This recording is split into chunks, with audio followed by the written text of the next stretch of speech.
How many of you are not comfortable with Urdu? Is there anyone who is not familiar with Urdu? No one. Okay. तो और English सबके लिए okay है या उर्दू ज़्यादा preferred है? अच्छा, okay, fine, all right. Okay, so starting off with how many children here, like आप लोगों में से कितने लोगों के बच्चे ऑलरेडी स्पीच थेरेपी के लिए जा रहे हैं? अच्छा, क्वाइट अ फ्यू, माशाल्लाह. Okay, good. और कितने लोगों के बच्चे अभी 0 to 3 years के बीच में हैं? 0 to 3 years. Okay. And 0 to 5 years? 0 to 5 years, मतलब जो 3 वाले हैं वो भी उठा सकते हैं अपने हाथ. कोई 5 years से बड़ा बच्चा है यहाँ पर? कोई बच्चा जिसके how old is the kid? 7. Okay, all right, okay, fine. Okay, let's start. So language and communication. Language and communication का जो difference है वो बहुत ही minor सा है, ठीक है? First, I will go over everything that we need to work on. पहले हम सारे components देख लेंगे कि language building के लिए हमें किस किस चीज़ की ज़रूरत है और उसके बाद उस पर हम कैसे काम कर सकते हैं, ठीक है? So we'll go over language, speech, communication, memory, and then we'll go on to the strategies जो हम use कर सकते हैं language build करने के लिए, ठीक है? So communication is the bigger umbrella, ठीक है? Communication के अंदर verbal language, non-verbal language, body language, facial expressions, everything else comes under communication, ठीक है? So communication की जब हम बात करते हैं तो communication का basic मकसद जो होता है वो ये होता है कि आपका जो message है वो दूसरे बंदे तक convey हो जाए, ठीक है? So language is not the same as communication. जो जानवर होते हैं वो आपस में कम्युनिकेट करते हैं, ठीक है? और वो बेसिकली डिफरेंट तरीके की आवाज़ें निकाल के एक दूसरे को मैसेज देते हैं, मगर हर एक आवाज़ एक ही मीनिंग के साथ अटैच होती है, यू नो, वो एक ही आवाज़ दूसरे मीनिंग को कन्वे करने के लिए नहीं हो सकती. So for example, if there's a cat who wants to let another cat know that, you know, there's danger around, right? So she will stiffen her body and she will go back up a little bit to show another cat that there's danger, right? अब ये वाला जो message है वो वापस से किसी और चीज के लिए यूज नहीं करेगी, वो सिर्फ यही दिखाने के लिए यूज करेगी. Whenever she is stiffening her body, going back up, दूसरी कैट को हमेशा यही पता चलेगा that there is danger around, right? So communication वहां पर भी हो गई है, मैसेज कन्वे हो चुका है. They don't have language, that is not language, but the message is conveyed, ठीक है? So that is communication. Language में क्या होता है? लैंग्वेज में डिफरेंट एलिमेंट्स होते हैं. लैंग्वेज में वर्ड्स होते हैं जो आप यूज कर रहे होते हैं, ठीक है? When you have language, verbal or non-verbal language is sign language, ठीक है? उसके अंदर जब आप बात कर रहे होते हैं, you can talk about future, you can talk about past, you can talk about imagination, you can talk about stories, you know, so all of that, this is also coming under communication. All of this is communication. But communication के अंदर जब आप language को acquire कर लेते हैं तो आपके पास थोड़ी ज़्यादा power आ जाती है. You know, you're able to talk about a lot more. You know, you're able to convey a lot more. You can talk about your feelings. You can talk about what you plan on doing in future. You can talk about stories that you can make up. You know, so बहुत कुछ है जो आप सिर्फ language के through convey कर सकते हैं. सही है? So communication comes first and उसके नीचे verbal language है जिसमें speech और language है, ठीक है? Verbal communication है and non-verbal में gestures, body language, facial expression, sign languages and pictures है. अच्छा, so just so that you know, non-verbal communication useless बिल्कुल नहीं है, ठीक है? बहुत सारे पेरेंट्स के माइंड में ये होता है कि ओ हमारा बच्चा बस बोलने लगे, you know, but बच्चा बोले बगैर भी बहुत कुछ कम्युनिकेट कर रहा होता है, ठीक है? So the facial expressions, the body language, the sounds that they are making, all of that is also important. उसको हम फिर यूज करके वर्बल लैंग्वेज पे ला सकते हैं, मगर इसको टोटली इग्नोर कर देना इस एरिया को is not right, you know. So when we are working on language building, we start from non-verbal and then go on to verbal. ठीक है? Okay, so what is language? Language has words that carry meaning. Without meaning, the words are nothing. ठीक है? अगर बच्चा बैठ के babble कर रहा है, for example, mama, mama, mama, mama, mama, doesn't have a meaning. Sounds तो निकाल रहा है, मगर इसमें कुछ मतलब अटैच नहीं है. ठीक है? वो सिर्फ babble कर रहा है इस पॉइंट पर. जब आपने उसके साथ एक मीनिंग अटैच करवा दिया, जैसे ही उसको पता चला कि ओ मैं मम्मा मम्मा बोलता हूँ और मामा को लगता है मैंने मामा बोला और मामा आ जाती हैं, you know, next time during the day he's doing it again, mama mama mama mama, and mama आ गई. Then the third time he's doing it again and मामा फिर से आ गई. So आहिस्ता आहिस्ता आपने क्या किया है, उस babbling के साथ मीनिंग को अटैच कर दिया है, and next time, maybe next day, maybe a week after, उसको समझ में आ जाएगा कि जब भी मैं इस तरह से babble करूंगा या जब भी मैं सेम साउंड्स निकालूंगा मामा आ जाएंगे. You know, so that is language when you have attached a meaning to the sounds. सही है? अच्छा, language is not that simple. सही है, आपने meaning attach करवा दिया, very good, but then you move on. You know, when a child is developing language, 1 साल का है, छोटा है, उस टाइम पे आप basic language skills पे काम कर रहे होते हैं. पर जैसे ही वो 5 years 4 years को क्रॉस कर लेता है, आप उसकी कॉम्प्लेक्स लैंग्वेज स्किल्स पे काम करने लगते हैं. कॉम्प्लेक्स लैंग्वेज स्किल्स में क्या आ जाता है, यू नो, स्टोरीज बनाना आ जाता है, इमेजिनेशन आ जाती है, पूरे दिन क्या हुआ, स्कूल में क्या हुआ, किसी ने मारा तो नहीं, यू नो, टीचर ने डांटा तो नहीं, ये सब बताना, this is all complex language. To remember everything that happened in a day and घर आके फिर वो आपको बता रहे हैं कि ये सब हुआ, ये सब कॉम्प्लेक्स लैंग्वेज है, ये इजी नहीं है करना, यू नो. सो ऑल्सो जब आप एक वर्ड सीख लेते हैं, यू नो, यहाँ पे मैंने फ्रेंड की एग्जाम्पल दी है. Friend is a word where you know के ओ अच्छा मैं ये बच्चा बहुत फ्रेंडली है. जैसे आपने फ्रेंड के साथ ली लगा दिया, आपके दिमाग में एक बच्चे के बारे में परसेप्शन आ गया कि oh he is a friendly kid, you know. और अगर आप उसी वर्ड के साथ अन लगा देंगे तो अनफ्रेंडली हो जाएगा, उस बच्चे का परसेप्शन फौरन चेंज हो गया, यू नो. सो वर्ड सिखाना और उसके बाद उनके साथ साउंड्स लगा के मीनिंग्स को चेंज करवा देना, that is also something that we need to learn.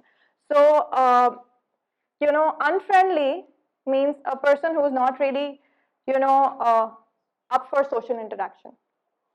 You know, he is not very friendly और वो उसको आपके साथ इंटरेक्ट करने में अभी कोई फिलहाल इंटरेस्ट नहीं है, as oppose to another kid who is very friendly, और आप उसके पास जाएं तो वो आपके साथ इंटरेक्ट करने के लिए तैयार है, वो आपको फ्रेंड्स बनाने के लिए तैयार है, you know. So this is also language where you have to understand कि 1-2 साउंड्स लगाने से मीनिंग चेंज हो जाता है. ठीक है? Then how to put words together, meaning making sentences. जब आप लैंग्वेज सिखाना शुरू करते हैं तो आप वर्ड से स्टार्ट करके फिर सेंटेंस स्ट्रक्चर पे जाते हैं, यू नो, कि बच्चा मामा सीख ले, उसके बाद मामा 2 सीख ले, उसके बाद यू नो मामा 2 मोर सीख ले या मामा 2 और सीख ले. आहिस्ता आहिस्ता आप क्या कर रहे होते हैं कि वर्ड से स्टार्ट करके आप उसके सेंटेंसेस बिल्ड करने लगते हैं, और वो सेंटेंस का स्ट्रक्चर आप उसी तरह से सिखाते हैं जिस तरह से उस लैंग्वेज के रूल्स हैं. यू नो, आप उर्दू सिखा रहे हैं तो आप उर्दू के जो रूल्स हैं वो फॉलो कर रहे होते हैं अनइंटेंशनली, मतलब आप सोच नहीं रहे होते कि ओ ये वाला रूल मुझे इस तरह से फॉलो करना है, बट क्योंकि आप बचपन से वो लैंग्वेज बोल रहे हैं आप उसी तरह से वो लैंग्वेज सिखाना शुरू कर देते हैं unintentionally, it's natural. So there is a way to make sentences in a language, and that those rules you have to follow for, you know, to be able to convey the meaning properly. अगर आपको meaning convey properly करना है तो आपको वो structure, वो rules follow करने हैं. ठीक है? Say at different times, this is known as pragmatics. ठीक है? ये पता होना कि किससे किस तरह से बात करनी है, कौन सी सिचुएशन में किस तरह से बात करनी है, कितना बोलना है कितना नहीं बोलना है, यू नो, टीचर से कैसे बात करनी है और दोस्तों से कैसे बात करनी है, ये सब, this is all language, you know. So ये सीखना is also language. So when we talk about teaching language, we talk about a lot of things, not just words. You know, we are not talking about teaching them कि ओ word सिखा दिए, meaning सिखा दी, हो गई language. नहीं, इतना नहीं है, इससे बहुत डीप तक जाना है. तो लैंग्वेज थेरेपी या स्पीच थेरेपी जो है वो 3 साल पे 4 साल पे रुक नहीं जाती, वो 7 8 9 साल तक चलती रहती है. Because you have to stimulate the brain, you have to help the child कि वो ये सारे कॉन्सेप्ट्स को लर्न कर सके, टू बी इंडिपेंडेंट. अच्छा, what is speech then? If that is language, then what is speech? Speech are the sounds, you know. It's just basic sounds that we make. But truly telling, this is the most difficult part. Because speech में आपको बहुत ज़्यादा muscle coordination की ज़रूरत होती है. ठीक है, जब आपको म बोलना है तो आपके लिप्स को एग्जैक्टली सही से ज्वाइन होना है. ठीक है, जब आपको ट बोलना है तो आपकी ज़बान को ऊपर जाके पैलेट पे लगना है, you know. So this is all muscle coordination. अगर आपकी मसल्स में वीकनेस है या लो टोन है तो उसके अंदर फिर स्पीच साउंड सिखाना थोड़ा डिफिकल्ट हो जाता है, क्योंकि टोन थोड़ी लो है. You have to work on massaging all the muscles, you know, stimulate करना पड़ता है, जगाना पड़ता है मसल्स को. उसके बाद फिर आप स्पीच साउंड्स पे आते हैं. तो when the child has Down syndrome, हो ये रहा होता है कि लैंग्वेज कभी कभार पहले आ जाती है, यू नो. वो वर्ड्स बोल रहे होते हैं मगर वो क्लियर नहीं होते. तो जब वो क्लियर नहीं होते तो आप उनके स्पीच पे काम करना शुरू करते हैं. सो it's always language first. We always work on language first, because when the language is not there, frustration build up होना शुरू हो जाती है, मीनिंग कन्वे नहीं हो रहा होता, बच्चा फ्रस्ट्रेट हो रहा होता है, फिर वो बिहेवियर इश्यूज आ जाते हैं, हिटिंग आ जाती है, यू नो, क्योंकि मीनिंग तो किसी तरह से कन्वे करना है. तो जब लैंग्वेज भी नहीं है तो बच्चा क्या करे, यू नो. सो वो फ्रस्ट्रेशन बिल्ड अप हो जाती है. तो we work on language and we work on speech as well. So we start from words and then we work on speech as well. ठीक है, फॉर क्लैरिटी.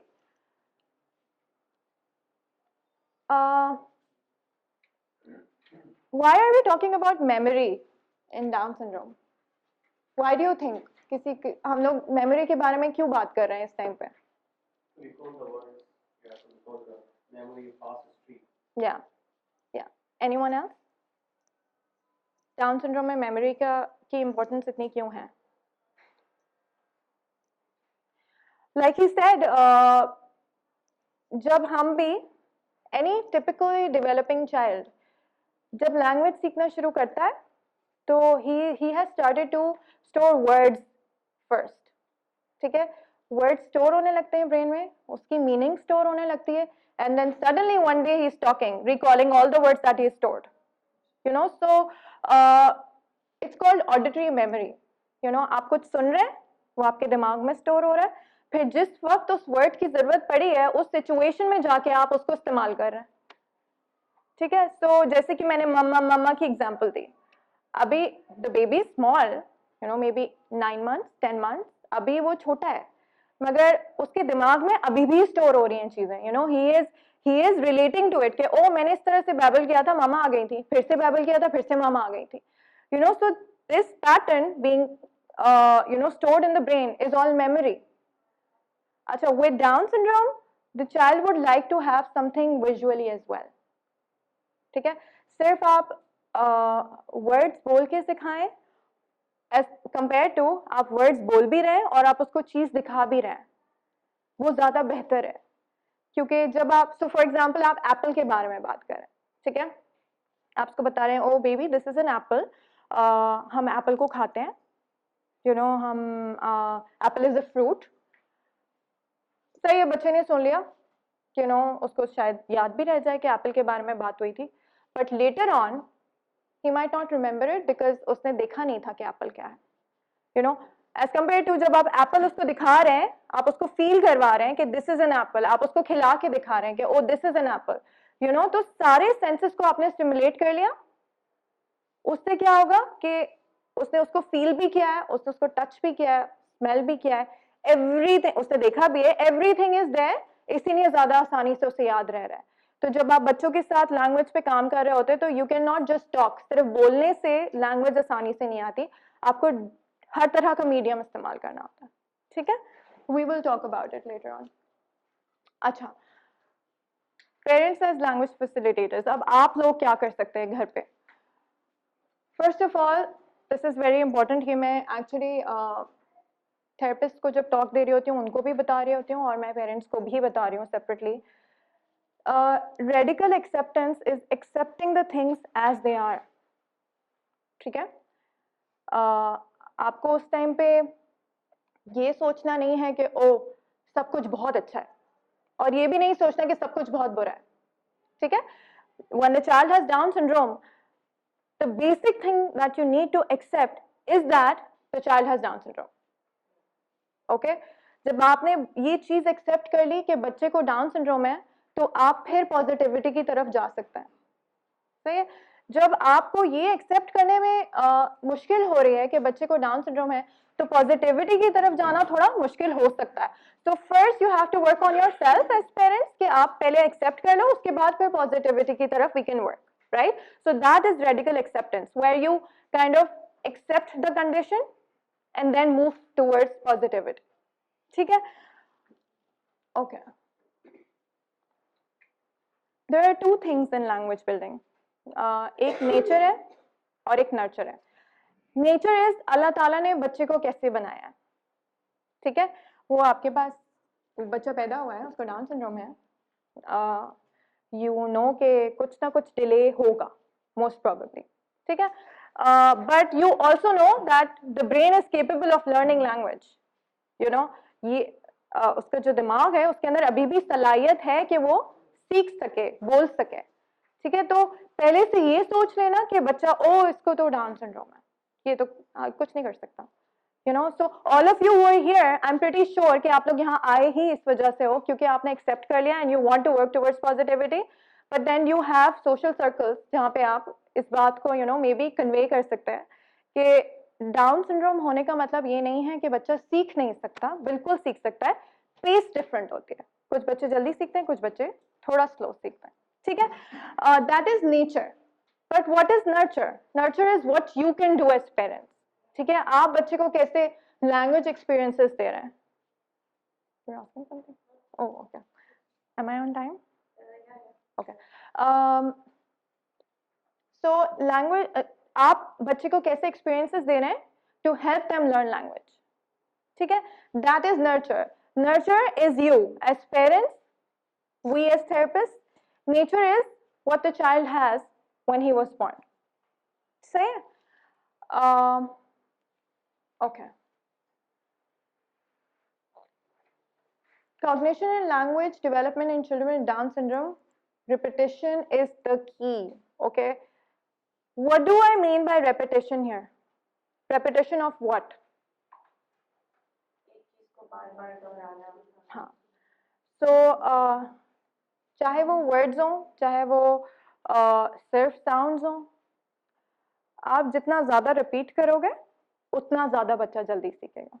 ठीक है, so working on, I will keep going back to my example ताकि आप लोग ज़्यादा सही से उसको बिल्डअप कर पाओ with time. Going back to mama mama, when he said mama mama, he repeated it again later on in the day. फिर से उसने रिपीट किया, फिर रात को फिर से रिपीट किया, फिर दूसरे दिन सुबह में फिर से रिपीट किया, शाम को फिर रिपीट किया. रिपीट कर करके जब उसे हर दफा एक ही तरह का रिजल्ट मिल रहा है तो उसने वो वर्ड सीखा है. You know, so when you are learning you have to repeat stuff. Even as adults आप हर चीज फौरन नहीं सीख जाते, घर जाके आपको रिवाइज करना होता है. You know, so repetition is always important, whether language learning, whether any other thing. अच्छा, रीइंफोर्समेंट का मतलब होता है कि बच्चे ने कोई काम किया और उसको रिजल्ट मिल गया.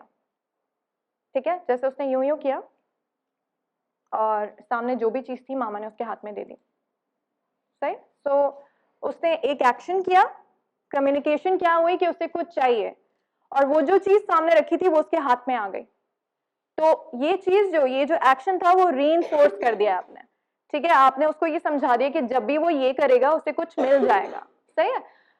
Next day he does it again, looking at the same thing, उसी चीज को देख के कर रहा है. तो यूं कर रहा है और आपने उसे दे दिया, फिर से रीइंफोर्समेंट हो गई उस एक्शन की। बट देन जब रीइंफोर्समेंट हो गई तो उसके बाद जनरलाइज करना is very important. Okay, so उसी चीज को देख के बार बार दो करना is not enough, then you put two things in front of him.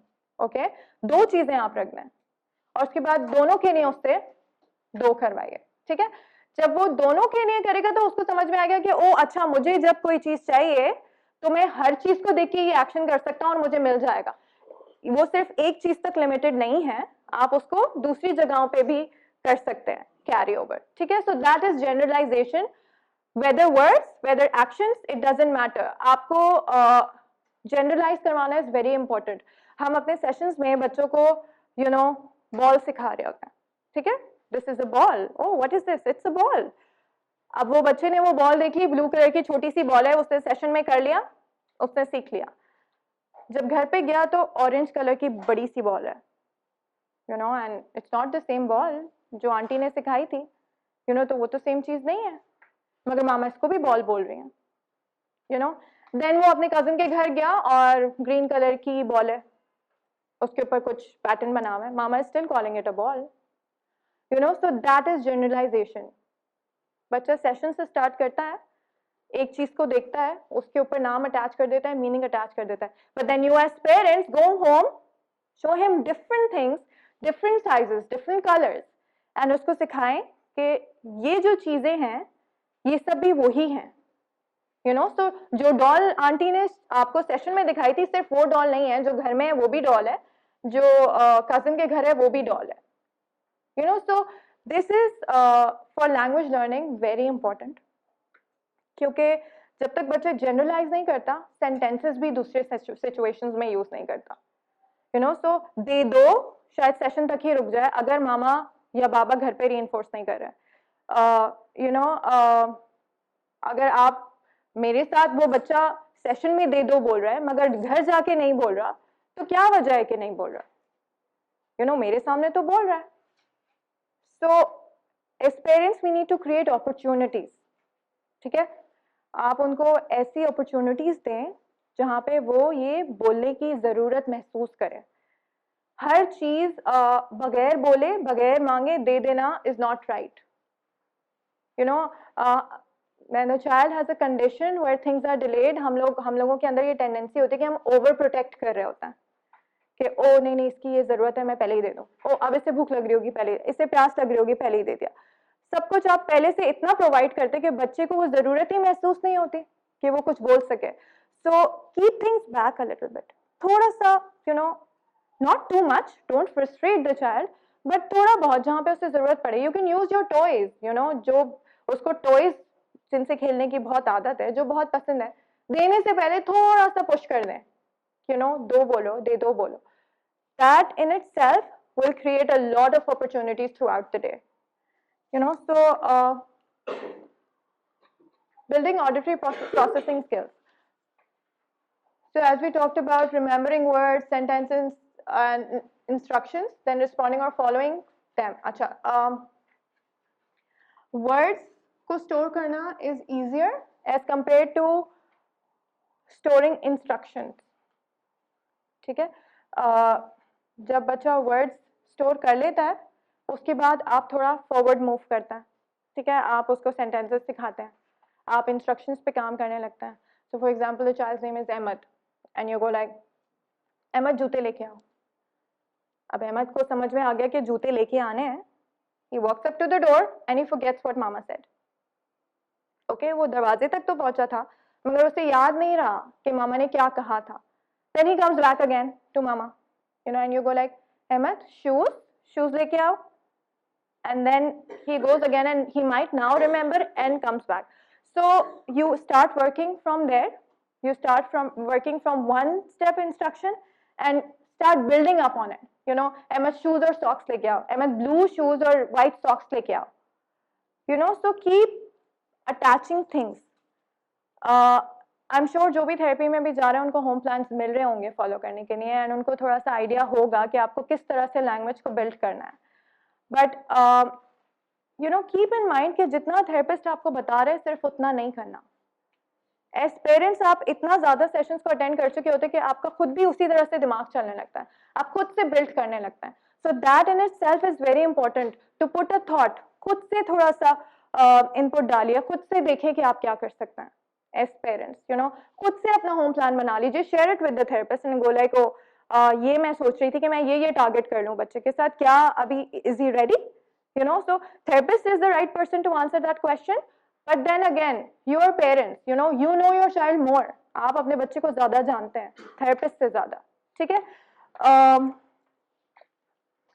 Alright, sounds पे जब हम काम करना शुरू करते हैं तो imitation is the first step, ठीक है. बच्चा जो आप कर रहे हैं बिल्कुल वैसी आपकी नकल उतारे, ठीक है. जैसे आपने ब बोला, you expect the child to do it. Just to look at your lips and join his lips again, उसी तरह से आपको कॉपी करे, वो in itself will be very difficult for some children, you know, because low tone होगी, you know, lips are usually open.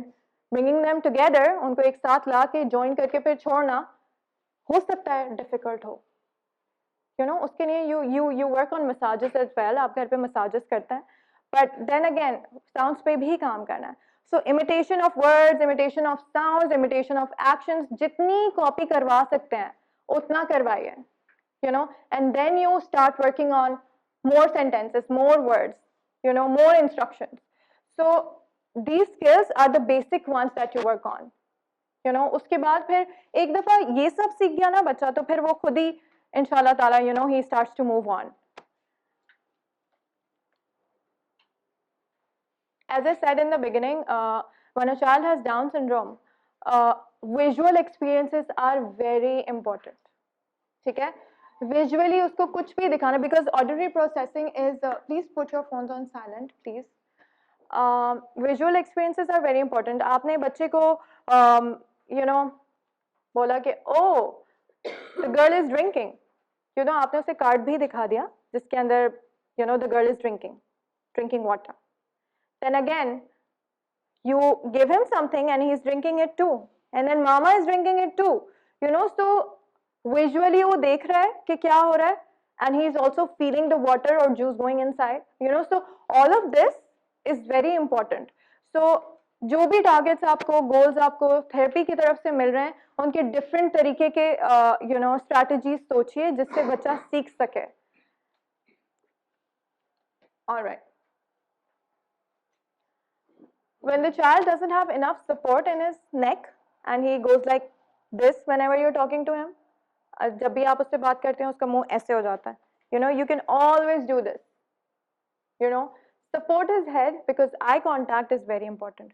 जब तक वो आपकी शक्ल को नहीं देख रहा, आपकी आंखों में नहीं देख रहा, attention थोड़ी सी लो रहेगी, you know. So you can always support his chin a little bit, so he's looking at you, हमेशा आपको देख रहा होना चाहिए ताकि उसको you know he's paying attention, he's actually listening, ठीक है. क्योंकि नीचे देख के सुनना, एक तो वैसे ही विजुअली आपको नहीं देख रहा, सही है. So the thing that you have told him, जो भी आपने उससे बताया वो already you know it's half conveyed.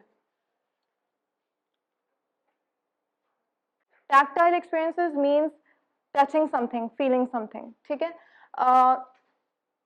जब बच्चे छोटे होते हैं तो हर चीज मुंह में जा रही होती है, यू नो. जूता भी मुंह में है, तो टॉय भी मुंह में है, टीदर भी मुंह में है, स्पून भी मुंह में, because there are more nerve fibres. आपका ब्रेन का कनेक्शंस जो होते हैं वो आपके मुंह में बहुत ज्यादा होता है, you know. So whatever you are feeling in the mouth, it's always more, it's heightened, right? So when the child has Down syndrome, there is low tone in the mouth, so you should always pay attention to that. kabhi bhi low tone, अगर muscles weak हैं बच्चे के face में, आप उसको ignore नहीं कर सकते, you know. You can not just be working on language, आप सिर्फ लैंग्वेज पे फोकस नहीं कर सकते. You have to work on oral muscles for the child to be able to make words, to say sounds, you know. जब तक आप उसके मसल्स पे काम नहीं कर रहे हैं तब तक लैंग्वेज शायद वो रिसेप्टिवली समझना शुरू हो जाए, शायद वो कॉम्प्रीहेंड करना शुरू हो जाए, मगर बोलने में उससे प्रॉब्लम होगी. तो वो सपोर्ट करने के लिए you have to start working on massages, ठीक है. Okay. Turn taking skills, what are turn taking skills?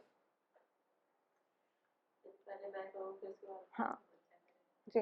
Turn taking इस तरह ली जाती है कि बच्चों को ये आदत हो जाती है कि मुझे अपनी बात मनवानी है या मैं ही चले जाऊँ।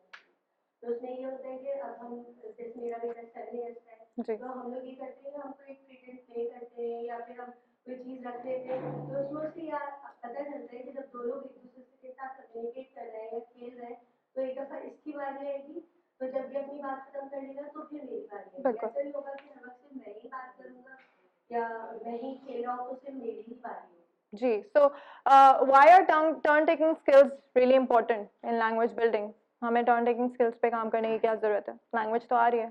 तो मेरे ख्याल से ये वजह होगी कि जब मैं आपको बोल के बताऊंगी तो फिर आपने इस तरह बोलना है। बिल्कुल, ये भी हो सकता है, बिकॉज अगर आप उसको कोई साउंड सिखा रहे हैं, and trust me, not with Down syndrome but other children that I see at my clinic, बहुत दफे ऐसा होता है कि मैं बोल रही होती हूँ, you know, I will keep saying Ahmed because you know, have already used that example. Ahmed say ball, and the child is already saying bub bub bub. I was like, say bub bub bub. You know, so he's not even waiting for me to finish what I'm saying. वो wait ही नहीं कर रहा कि मैं, मतलब वो सुन ले कि मैं क्या बोल रही हूँ, you know, वो already he's trying to say a word.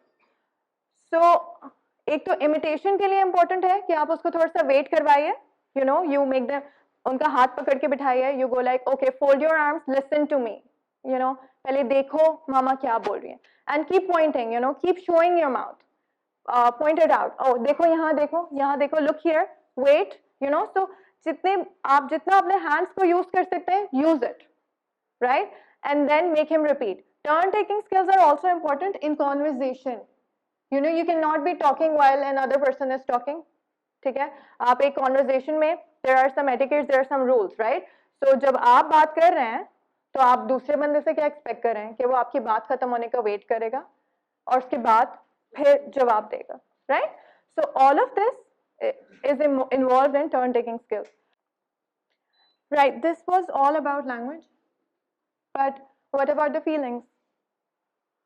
You know, so we have already talked about कि आप लैंग्वेज में क्या क्या कर सकते हैं, you know, आप reinforce कर सकते हैं वर्ड्स को बार बार सेम रिजल्ट देके, जनरलाइज कर सकते हैं by using the same words in different scenarios, auditory processing skills पे आप काम कर सकते हैं, मेमोरी में वर्ड्स को, सेंटेंसेस को स्टोर करवा सकते हैं by repeating everything, right? Visual experiences दे सकते हैं कि आप you know, you're making the child visual and tactile, making the child feel, making the child look at stuff, and then, you know, giving them words. Why are we doing all of this? Because with time, when the child doesn't have language, frustration होना शुरू हो जाती है.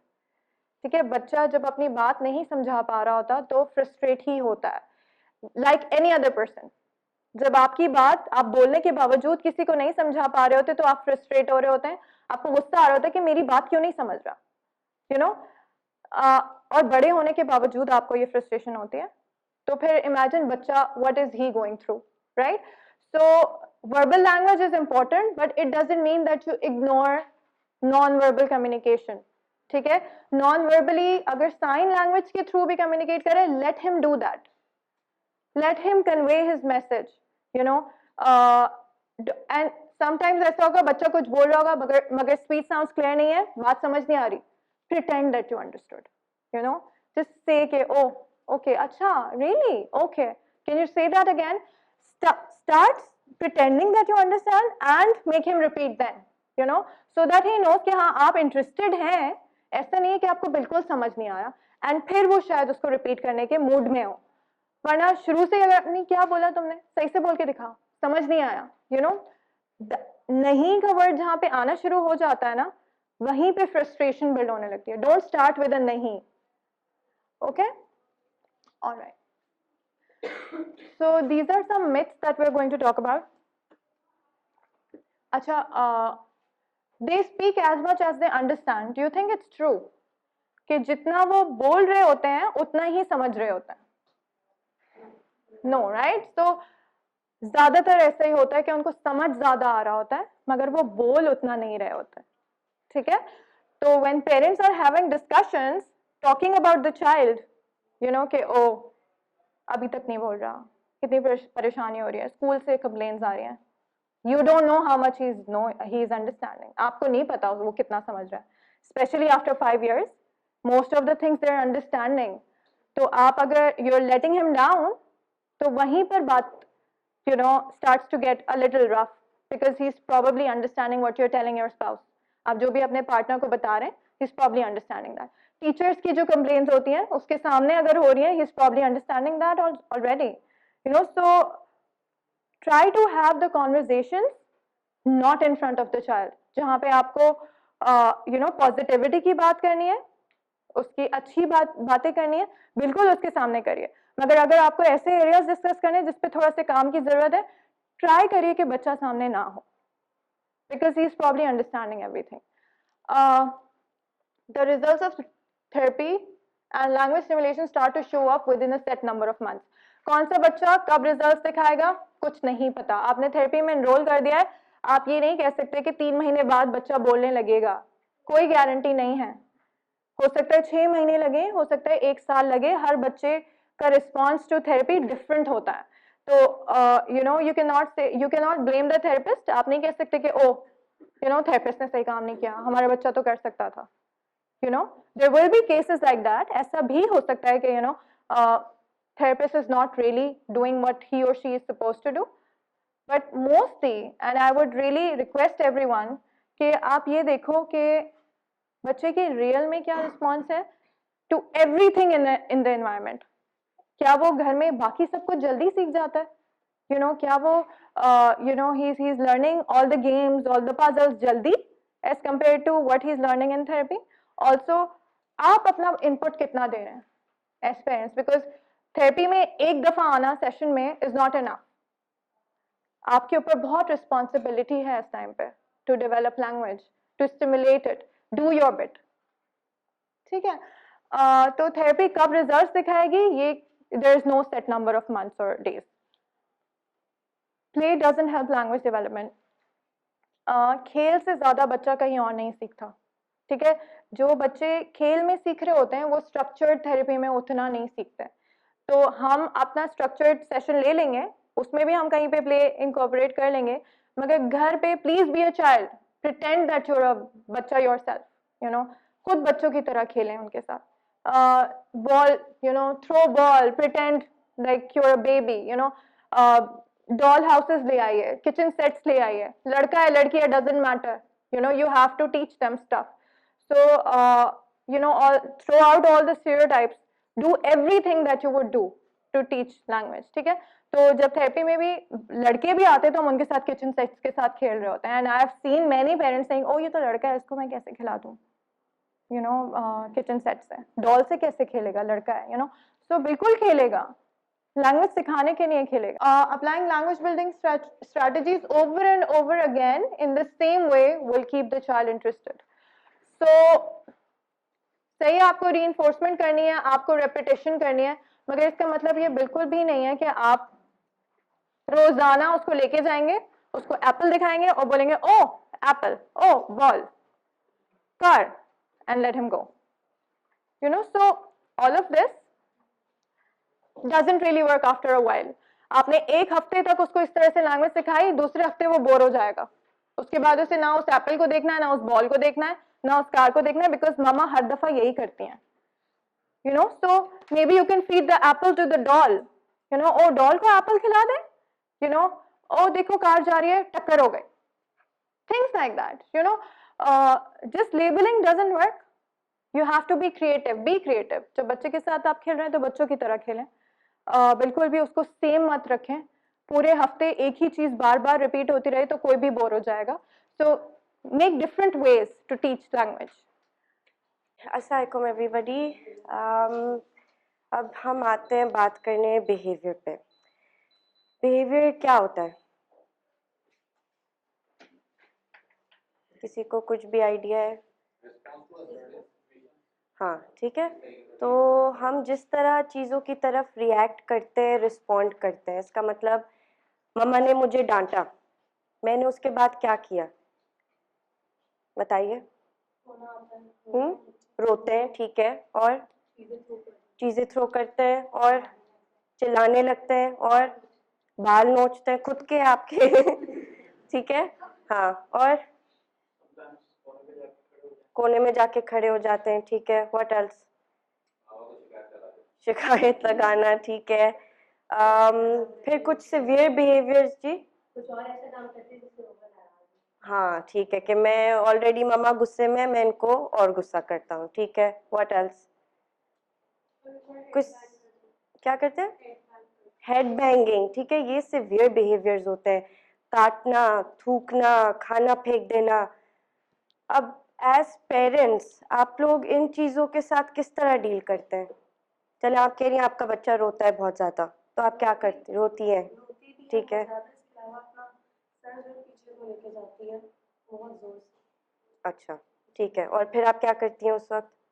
कुछ भी नहीं कर पाती हूँ, ज़ाहिर है वो बहुत ज़्यादा रोती है और अपना सर पीछे को लेके जाती है। नहीं मतलब आप खड़ी तो नहीं होती है ना, आप कुछ तो कर रही होती हैं, आप उसको लेके बैठ जाती हैं, वेरी नाइस।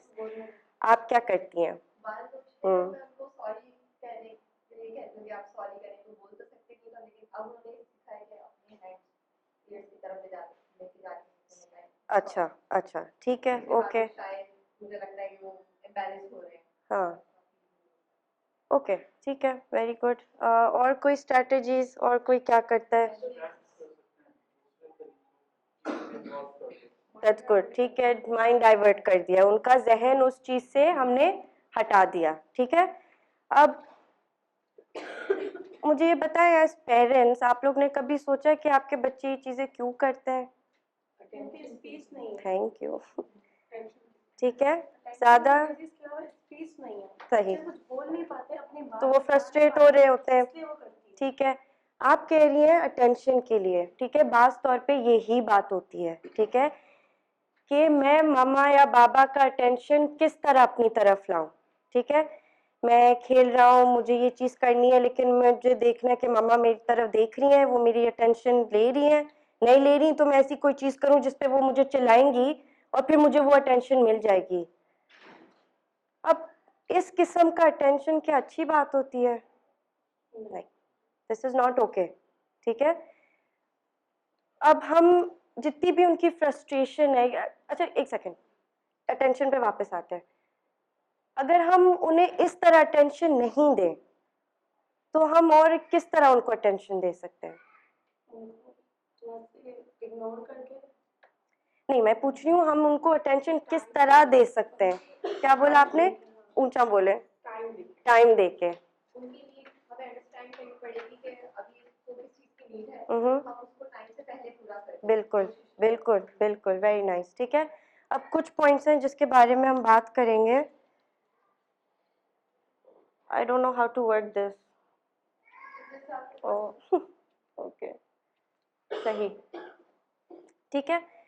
पहली चीज़ तो मुझे पता है हम सब बहुत बिजी हैं, हमारी लाइफ्स बहुत बिजी हैं, घर का संभालना होता है, जॉब पे जाना होता है, दूसरे बच्चे होते हैं, हमारे पास दिन में बहुत चीज़ें करने के लिए, ठीक है।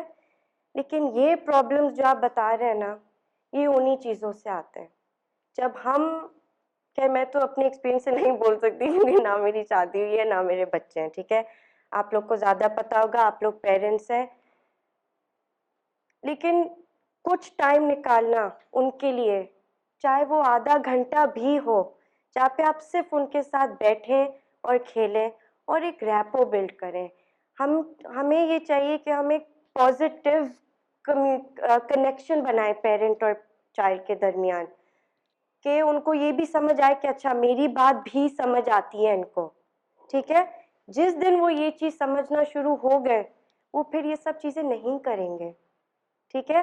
जैसे आपने बोला मुझे पता है मेरे बच्चे को क्या चाहिए, मैं मना कर रही हूँ, वो फ्रस्ट्रेट हो रहा है, वो इवेंचुअली यही चीज़ें करेगा, वो चीज़ें फेंकेगा, वो चिल्लाएगा, पूरा घर तबाह हो जाएगा इस प्रोसेस में, ठीक है।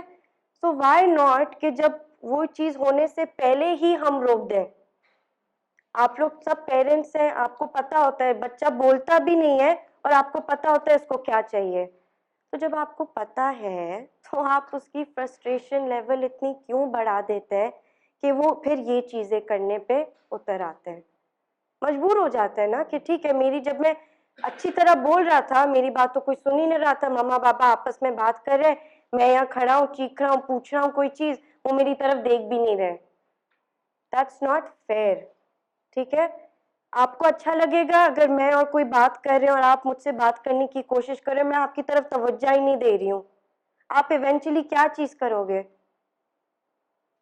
आप या तो ऊंचा बोलोगे, या आप मेरी तरफ, आप मेरे कंधे पे हाथ डालोगे, कुछ करोगे इनिशिएट करने के लिए, राइट? तो बच्चे भी यही चीज करते हैं। आप भी इंसान है, वो भी इंसान है, फर्क सिर्फ यही है कि वो छोटे हैं और आप बड़े हैं। ठीक है, अब हम बात करते हैं उनको कि जब हम, अच्छा मुझे एक चीज बताएं, आप में से कितने किस चीजों के लिए बच्चों को मना करते हैं? अच्छा ठीक है, मोबाइल नहीं यूज करें, ठीक है, फिर बहन को ना हिट करें, ओके ठीक है। और ये आप किस तरह करते हैं, आप किस तरह बताते हैं उनको ये चीजें? जा रही होती है अपनी बहन के बात पूछने के लिए तो उसको रोकती हूँ, किस तरह रोकती हैं? अब कुछ नहीं करो ऐसे बेटा, ऐसे बोलती हैं? मेरा बेटा नहीं इस तरह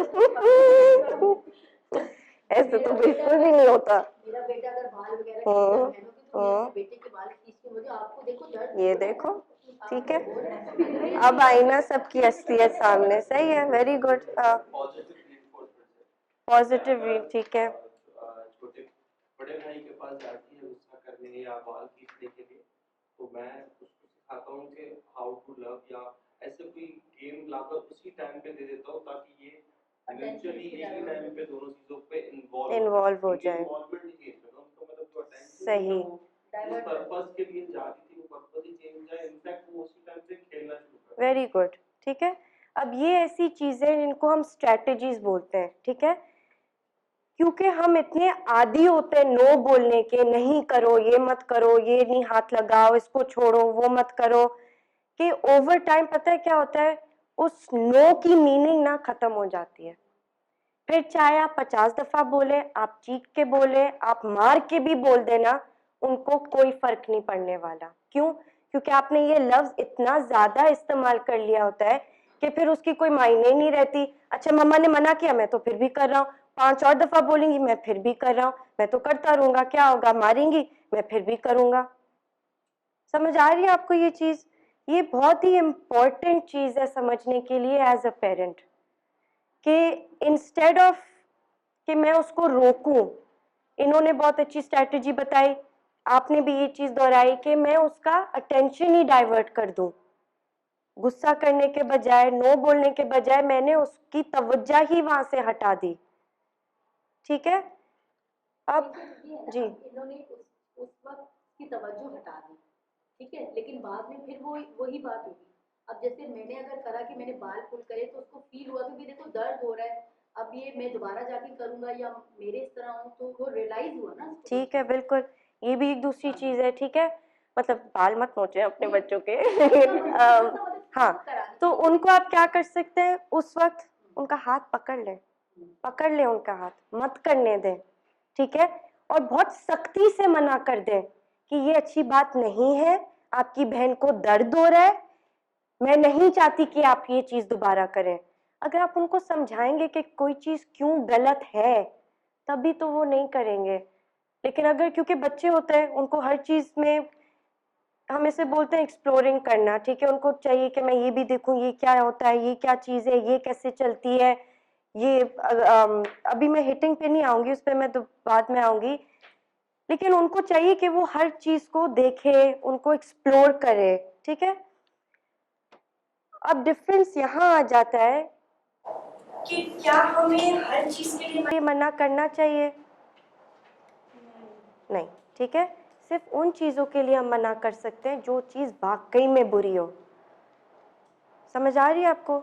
उस वक्त आप उनको लेके बैठे, आपको चीखने चिल्लाने की कोई जरूरत नहीं है, आप बस उनका हाथ पकड़ के या उनको ग्रैब करके, हक करके समझाएं कि देखो, और बहुत ही काम वॉइस रखें, ठीक है।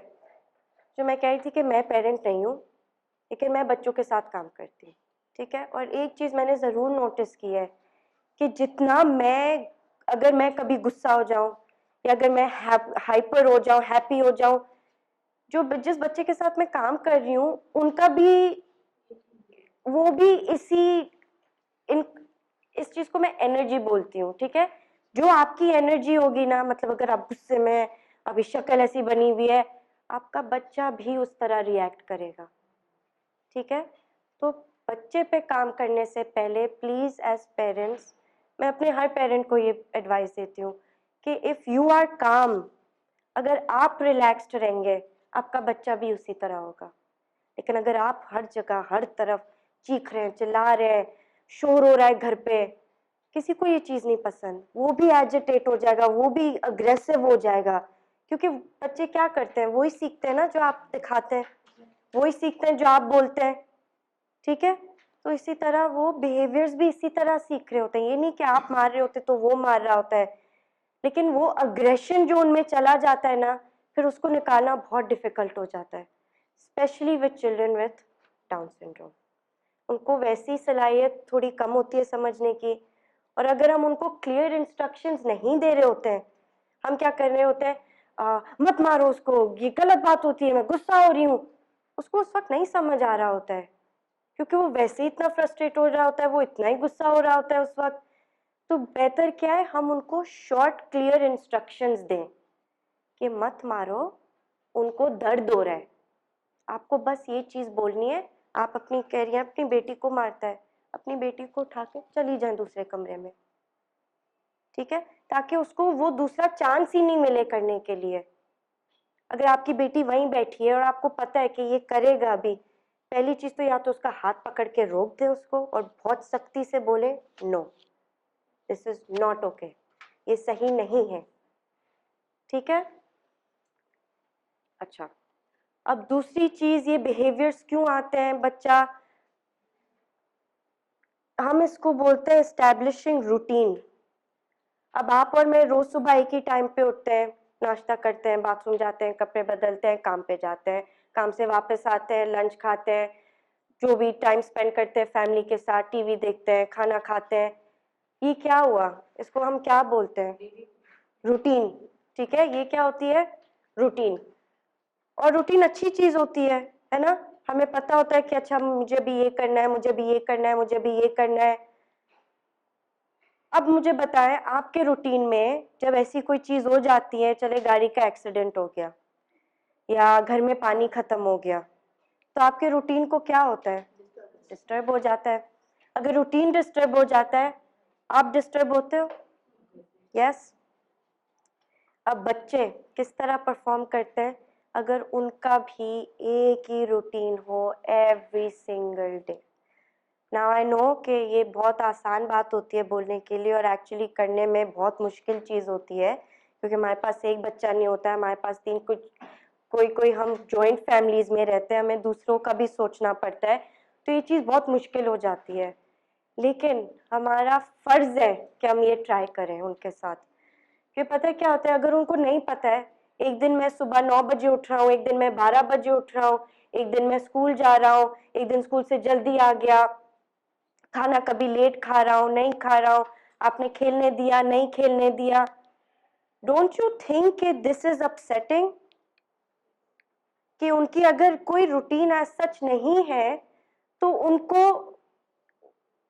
उनका एक प्लान नहीं है दिमाग में, उनको नहीं पता है कि अब मेरे साथ क्या होगा, अब मुझे क्या करना है, तो ये थोड़ी डिस्टर्बेंस नहीं हो गई उनके ब्रेन में, राइट। हम क्यों प्लानिंग करते हैं, ताकि हमारा डे आसानी से गुजरे, राइट।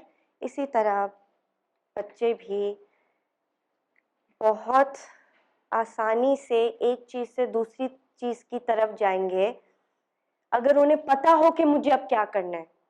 अब बच्चा खेल रहा है, बहन के साथ खेल रहा है, बहुत मजा आ रहा है, दोस्तों के साथ किया, आपने क्या किया, वो टाइम खत्म हो गया, घर जाना, आपने उसका हाथ पकड़ा, आप उसको ले गए, अब क्या हुआ इधर, बताइए, क्योंकि उसको नहीं समझ आ रहा, क्यों उठाया आपने मुझे, जब मुझे मजा आ रहा था, मैं अपनी बहन के साथ खेल रहा था, आपने क्यों उठाया, ना आपने मुझे बताया कि जाने का टाइम है, ना आप मुझे बता रहे हैं हम कहाँ जा रहे हैं, आपने सिर्फ मेरा हाथ पकड़ के मुझे ले गए। अब मैं नहीं कह रही प्लीज कि ये सब पेरेंट्स करते हैं, मैं आपको सिर्फ एक एग्जाम्पल दे रही हूँ इस चीज़ का, ठीक है, कि जब ऐसी why don't you coming back to the point कि वो भी इंसान है, हम भी इंसान है, राइट। हमारा फर्ज नहीं बनता उनको ये चीज़ बताने का कि अच्छा देखो आपके पास 5 मिनट है, आप खेल लो, फिर 5 मिनट के बाद हमें जाना है, ठीक है, हम ये सब क्लीन करके फिर हमें बाहर जाना है। डोंट यू थिंक आपका बच्चा आपकी बात ज़्यादा मानेगा, क्योंकि अब उसको पता है, उसके दिमाग में वो बात बैठ गई है कि अच्छा मामा ने बोल दिया मुझे जाना है और मुझे ये सब चीज़ें साफ करके जानी है, सो ही विल डू इट, ठीक है। आप अगर अपना थोड़ा तरीका चेंज करोगे ना, आपके बच्चों के भी तरीके चेंज होते जाएंगे। और मैं ये नहीं कह रही कि ये एक दिन में सही हो जाएगा, महीनों लग जाएंगे, लेकिन अगर आप एक ही चीज़ रोज़ाना करते रहेंगे, आपको 2-3 महीने में ये फ़र्क ज़रूर नज़र आएगा, ठीक है। अच्छा, make time for fun stuff. अब उसी बात पे आते हैं, कितने पेरेंट्स यहाँ अपने बच्चों के साथ बैठ के खेलते हैं, ठीक है, very good, good number of hands. और क्या खेलते हैं और किस तरह खेलते हैं? साइकिल तो वो खुद चलाते हैं, सही है। आप किस तरह खेल रहे हैं उसके साथ?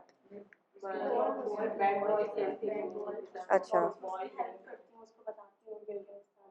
ठीक है, वेरी गुड, ठीक है। अब ये जो प्ले टाइम होता है ना, दिस इज़ वेरी इंपॉर्टेंट, इसमें रैपो बिल्डिंग आ जाती है। अच्छा, जो सामिया पहले एड्रेस करी थी लैंग्वेज बिल्डिंग के बारे में, ये वर्कशॉप है लैंग्वेज बिल्डिंग स्ट्रैटेजीज के ऊपर, राइट। अब लैंग्वेज पे काम करना काम नहीं होता। अगर आप ये चीज़ एक्सेप्ट कर लें कि मैं पूरे दिन में इसको लैंग्वेज दे सकती हूँ, आपके लिए ये इतनी आसान चीज़ हो जाएगी। अब मैं आपको एग्जांपल देती हूँ। आपके बच्चे आते हैं, अगर कोई भी बच्चा है यहाँ पे जो नहीं बोल रहा अभी, वो क्या करेगा? उसको चाहिए कि मम्मा मुझे उठाएं, क्या करेगा वो? ऐसे करेगा, ठीक है। आपने क्या किया एज पेरेंट्स? उठा लिया। उसने किया क्या? उसने किया क्या? उसने सिर्फ जेस्चर किया। और हम किस चीज़ पे काम कर रहे हैं? लैंग्वेज पे। सो आपका जॉब एज अ पेरेंट यहाँ क्या था? आपको उस वक्त ये तो कोई डेली चीज़ हो गई ना, बच्चा आता है हाथ ऊपर कर रहा है, आप उठा लेते हैं, बहुत सिंपल सी चीज़ है। So keeping language in mind कि मैं लैंग्वेज की तरफ तवज्जो दे रही हूँ, उस वक्त मुझे क्या करना चाहिए?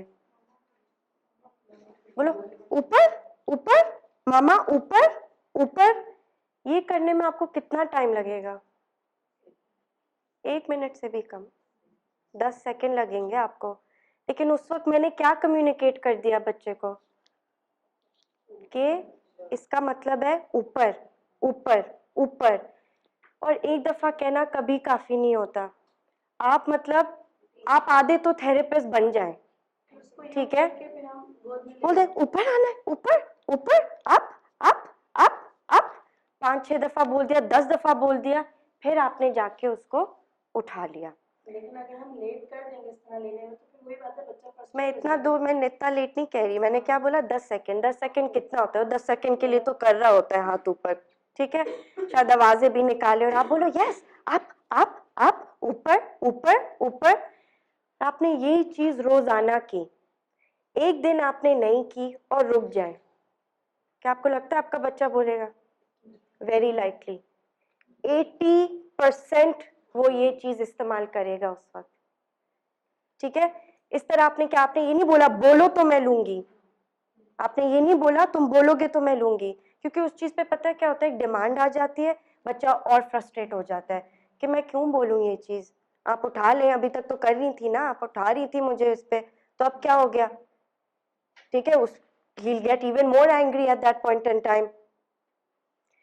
So इसी तरह अगर हम रोज लैंग्वेज दे, खाना खाते वक्त, हाँ खाओ खाओ, क्या चाहिए आपको, ऑप्शंस दे, चॉइसेस दे उनको, ये खाओगे या ये।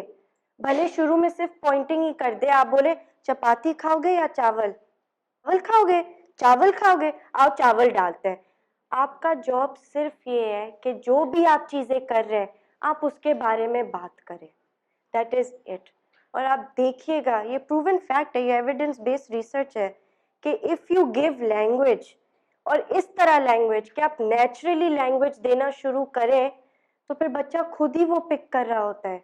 ठीक है, मान लिया हमारे केस में थोड़ा डिफरेंट है, हमें उनको थोड़ा पुश करना पड़ता है, क्योंकि चिल्ड्रन विद डाउन सिंड्रोम में कुछ ज़्यादा बिहेवियर्स होते हैं, ठीक है, नहीं बोलना चाहते हैं वो, तो उनको हमें थोड़ा पुश करना पड़ता है। दिस इज डेवलपमेंटल, ठीक है। कुछ बच्चों को नहीं पसंद बोलना, कुछ बच्चों को नहीं आता बोलना। लॉट्स ऑफ टाइम्स हम समझते हैं कि अरे ये जिद्दी हो रहा है, ये नहीं बोल रहा है। नहीं, ये बात नहीं है, शायद उसको बोलना आ रहा ही नहीं है, शायद उसको समझ ही नहीं आ रहा है, तो बगैर उसको फ्रस्ट्रेट करे हुए आप ही बता दे कि मैं क्या बोलूं, इंस्टेड ऑफ सेइंग कि अब बोलो तो मैं उठाऊंगी, अब बोलो आप। इसमें क्या फर्क हुआ बताइए? इन दो चीजों में क्या फर्क हुआ? डिमांड नहीं दे रहे ना, मैं फोर्स नहीं कर रही हूँ आपको कोई चीज करने, मैं आपकी इतनी रिस्पेक्ट कर रही हूँ कि मैं आपको बस बता रही हूँ नेचुरली कि हमें इस सिचुएशन में अगर आपको ऊपर आना है आपको क्या चीज बोलनी है। Isn't this simple? Compare to बोलोगे तो मैं उठाऊंगी। सही है, आपके लिए भी ये चीज फ्रस्ट्रेटिंग हो जाती है, उनके लिए भी फ्रस्ट्रेटिंग हो जाती है, ठीक है। अच्छा, ये अवॉइड स्ट्रगल्स की हमने बात की, ठीक है। बच्चा जिद कर रहा है, अब आप मुझे बताएं कुछ चीज़ों पे जिद करता है। आपने आई थिंक मोबाइल फ़ोन का बोला था, है ना? मोबाइल फ़ोन पे ही आ जाते हैं ना, ये बहुत बड़ी एक चीज़ है इस वक्त, मोबाइल फ़ोन्स। अब आपने देखा बच्चे ने मोबाइल ले लिया, उठा लिया, उसके हाथ में मोबाइल है और आप चाहते कि वो नहीं यूज़ करे मोबाइल, आप क्या करोगे? ये तो आप बहुत अच्छी पेरेंट है अगर आपने ये चीज़ कर ली। यूजुअली पेरेंट्स क्या करते हैं? I will take it from your hand, ठीक है। आपको पसंद आएगा अगर मैं ये चीज आपके साथ करूं? आप मोबाइल में लगे हुए हैं और मैं बस आके आपसे छीन लूं मोबाइल, आप क्या करोगे? आप गुस्से नहीं होंगे? How dare she do this, हाँ, है ना? आपको गुस्सा आएगा कि क्यों ले लिया, ना आपने बताया ना कुछ, मुझे कोई वार्निंग नहीं दी, आपने बस गुस्से में आके मेरा मोबाइल ले लिया। तो आपको नहीं लगता बच्चे भी इस तरह सोचते हैं? वो तो फौरन रोना शुरू कर देंगे, पीटना शुरू कर देंगे, मारना शुरू कर देंगे। सेलफोन्स की एक दूसरी भी स्ट्रैटेजी है। दो चीज है, या तो आप उनके सामने लाएं नहीं, ठीक है। अगर आपको क्योंकि क्या हो रहा है यहाँ पे, वो आप ही को देख रहे हैं ना मोबाइल यूज करते वक्त, बाहर से तो नहीं आ रहे हैं वो देख के कि कोई अच्छा सब मोबाइल यूज करे तो मैं भी यूज करूंगा, नहीं। आपके घरों में दिन में 20 घंटे सबके हाथ में मोबाइल होता है, मेरे भी हाथ में मोबाइल होता है, ठीक है। तो अगर हम ही ना करें तो शायद वो भी ना सीखे ये चीज, ठीक है। तो ये कुछ स्ट्रैटेजीज होती हैं, या तो उनके सामने रखें नहीं, आपको यूज करना है, आप दूसरे रूम में जाएं, आप यूज करें, आप वापस आ जाए, बच्चे ने तो नहीं देखा। क्यों? क्योंकि आप नहीं यूज करती, ठीक है। अब आप एक पेरेंट है जो उनके सामने नहीं यूज करती, इसलिए आपकी बेटी आपसे नहीं मांगती, ठीक है। व्हाट इफ आप, अच्छा मोबाइल पे थे ना, हाँ। अच्छा, दूसरी चीज, एक तो हम नहीं लाए उनके सामने, दूसरी चीज अगर उन्हें ले लिया, हमें क्या करना चाहिए उस वक्त? या तो कोई ऑल्टरनेट चीज दे दे, ठीक है, या तो फिर आप बहुत ही चुपके से उनके साथ बैठे, उनका मोबाइल पकड़े और बहुत ही खामोशी से ले लें, ठीक है। ये ज्यादातर टाइम काम करता है, ठीक है। कुछ बच्चे फ्रस्ट्रेट हो जाते हैं क्यों ले लिया अचानक से, लेकिन अगर आप रिएक्शन नहीं देंगे ना, मोस्ट लाइकली वो रिएक्शन नहीं देंगे, उनको शायद समझ भी नहीं आ रहा होगा कि हमने किया क्या इस वक्त, ठीक है। क्योंकि हम रिएक्ट कर लेते हैं ना कि ओ ये क्या कर रहे हो, मैंने मना किया था, तो वो देखते हैं कि ओ उनको गुस्सा आ रहा है, ओके ओके, अब उनको ये चीज पसंद आ रही है क्योंकि आपका तो तवज्जो सारा उन पे चला गया है, ना आप अपनी दूसरी बेटी को देख रहे हैं, ना आप अपने दूसरे बेटे को देख रहे हैं, ना आप अपने हस्बैंड से बात कर रहे हैं, ना अपने वाइफ से बात कर रहे हैं, आप सिर्फ मुझसे बात कर रहे हैं। तो ये this is another attention gaining thing, yes. सब मैंने आपको मोबाइल की स्ट्रेटेजी सबको समझा दी है, ठीक है। अब सेम चीज आप अप्लाई कर सकते हैं कोई भी चीज पे, ठीक है। रिएक्शन मत दें, आपको किसी चीज से मना करना है, आप चुपचाप या तो वो चीज ले लें या वो चीज उनके सामने से हटा दें। ठीक है, आपको पता है ये कांच की बोतल यहाँ पड़ी है, हर दफा मेरा बेटा जाता है उस कांच की बोतल को हाथ लगाने की कोशिश करता है। ठीक है, अब या मैं रोज उस चीज के ऊपर चीखूं या मैं वो चीज हटा दूं, क्या आसान होगा मेरे लिए? वो चीज हटा दे। ठीक है, okay, we have spoken about all of this. अच्छा, अब ये चीजें जो मैं पहले कह रही थी, नो मीन्स नो, जो चीज आपने सख्ती से मना करनी है वो आप करें। ठीक है, उस चीज के बारे में मैं मना नहीं कर रही हूँ, लेकिन नॉट फॉर एवरीथिंग। ठीक है, आपको एज अ पेरेंट चूज करना है कि मैं आज इससे किस बात पे लड़ूंगी। वो एक चीज आप ले लें और उसी चीज के ऊपर उसको गुस्सा करें। ठीक है, कभी कभार अगर आप मना करने के बाद वो रो रहा हो, अब ये बहुत इंपॉर्टेंट चीज है, आपने मना कर दिया कि नहीं आप बाहर नहीं जाएंगे, दरवाजे से बाहर नहीं जाएंगे, अब वो चीख रहा है, चिल्ला रहा है, लेट गया है, रो रहा है, आपको एज अ पेरेंट क्या करना है इस वक्त? इग्नोर, चले जाए वहां से, रोने दें, रोने दें। कितना रोएंगे, बच्चे भी थक जाते हैं ना। लेकिन आप यकीन माने, आप एक हफ्ता ये करेंगी ना, उसको ये बात समझ आ जाएगी कि मेरे रोने धोने से कुछ नहीं होने वाला है। क्योंकि हमें दिखाना क्या है कि मैं पेरेंट हूं। हमारी सोसाइटी में यही चीज होती है कि बच्चे पेरेंट्स को नचा रहे होते हैं, यही हो रहा होता है ना, वो चीख रहे होते हैं, चिल्ला रहे होते हैं, नाम लाइक जाओ यहाँ से, मेरा जान छोड़ो, ये ले लो, हम यही कर रहे होते हैं। ठीक है, क्योंकि हमारे पास उस वक्त ऑप्शन नहीं होता, या तो हम बाहर होते हैं, सब देख रहे होते हैं, हमें ये भी लग रहा होता है अच्छा हमें यहाँ सीन नहीं बनाना है, तो हम बस दे देते हैं बच्चे को ये चीज। लेकिन ये गलत बात है। अगर आपने एक चीज से मना कर दी, आप पेरेंट है ना, आप एडल्ट है यहाँ पे, तो आप उनको आपकी बात माननी चाहिए, आपको उनकी बात। ठीक है, अब मैं ये नहीं कह रही हूँ कि कोई बात नहीं माने, मैं सिर्फ कह रही हूँ जो चीज आपने सख्ती से मना कर दी है वो चीज पे नहीं हम मान सकते। हम उनको उस वक्त अगर वो लेट के रो रहा है, हम नहीं जाएंगे उसको बहलाने फुसलाने। ठीक है, हम उनको अपने हाल पे छोड़ देंगे कि आई डोंट केयर, मैंने मना कर दिया तो मैंने मना कर दिया। ठीक है, अच्छा, अब खत्म बिहेवियर की बात, अब हम आ जाते हैं feeding and swallowing। Now this is very important for downs. क्यों? क्योंकि उनके मसल्स बहुत वीक होते हैं। ठीक है, क्यों? उनके मसल्स वीक होते हैं। ठीक है, वो डेवलपमेंटली, जब वो पैदाइशी, ये एक चीज है कि उनके पट्टे आप और मेरी तरह नहीं होते, उनमें इतनी जान नहीं होती है, वो अपने पट्टे उस तरह नहीं हिला सकते जिस तरह मैं और आप हिला सकते हैं। ठीक है, पहला जब बेबी शुरू होता है हम किस तरह फीडिंग करते हैं? ब्रेस्ट फीडिंग के थ्रू। पहली चीज हम करते हैं ब्रेस्ट फीडिंग के थ्रू। ठीक है, अब जिनके पास बेबीज हैं, जिनके मसल्स ऑलरेडी इतने वीक हैं, अब बेबी इस पोजीशन में, सर तो उसका इस तरह है, बिल्कुल फ्लैट है।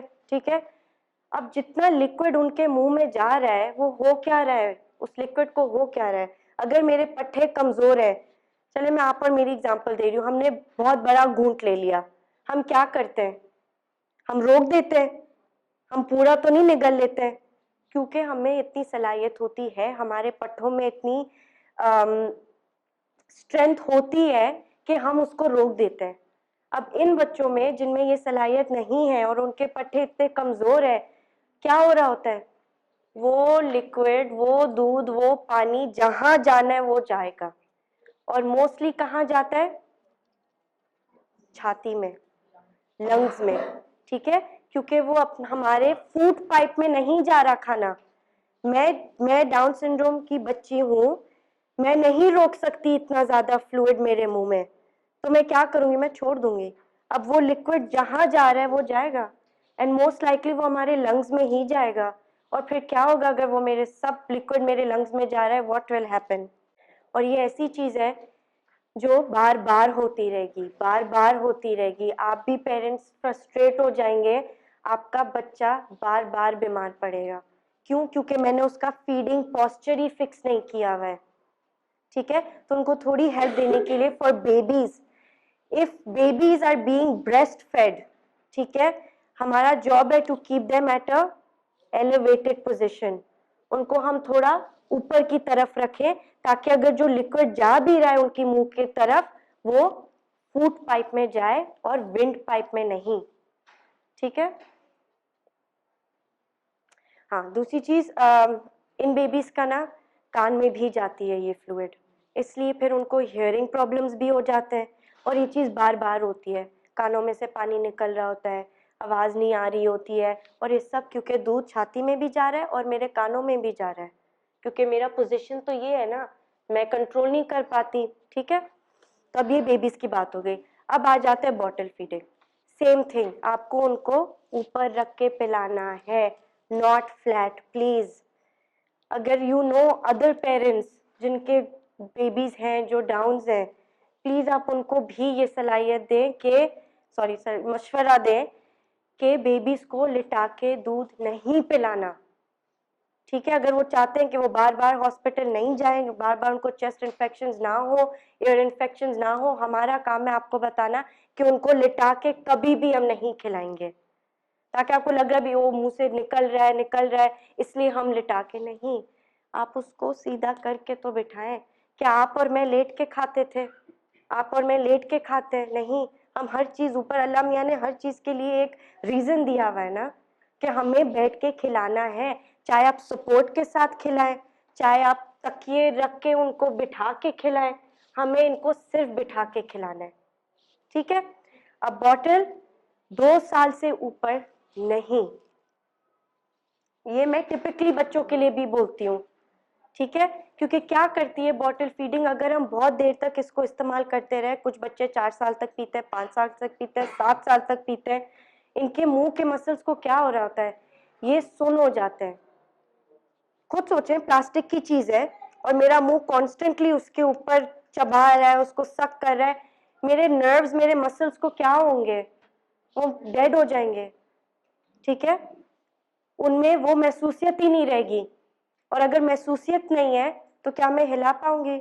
हम एक स्ट्रोक का पेशेंट लेते हैं, जब उनको स्ट्रोक होता है फीलिंग चली जाती है, हैंड्स में फीलिंग्स चली जाती हैं, कभी होता है, क्या वो हिला पाएंगे अगर वो फील ही नहीं करते हैं? नहीं। Same thing for the mouth, क्योंकि इन बच्चों की एक तो पट्टे कमजोर होते हैं, महसूसियत भी कम होती है, उसके ऊपर हमने दे दिया बॉटल 3-4 साल तक।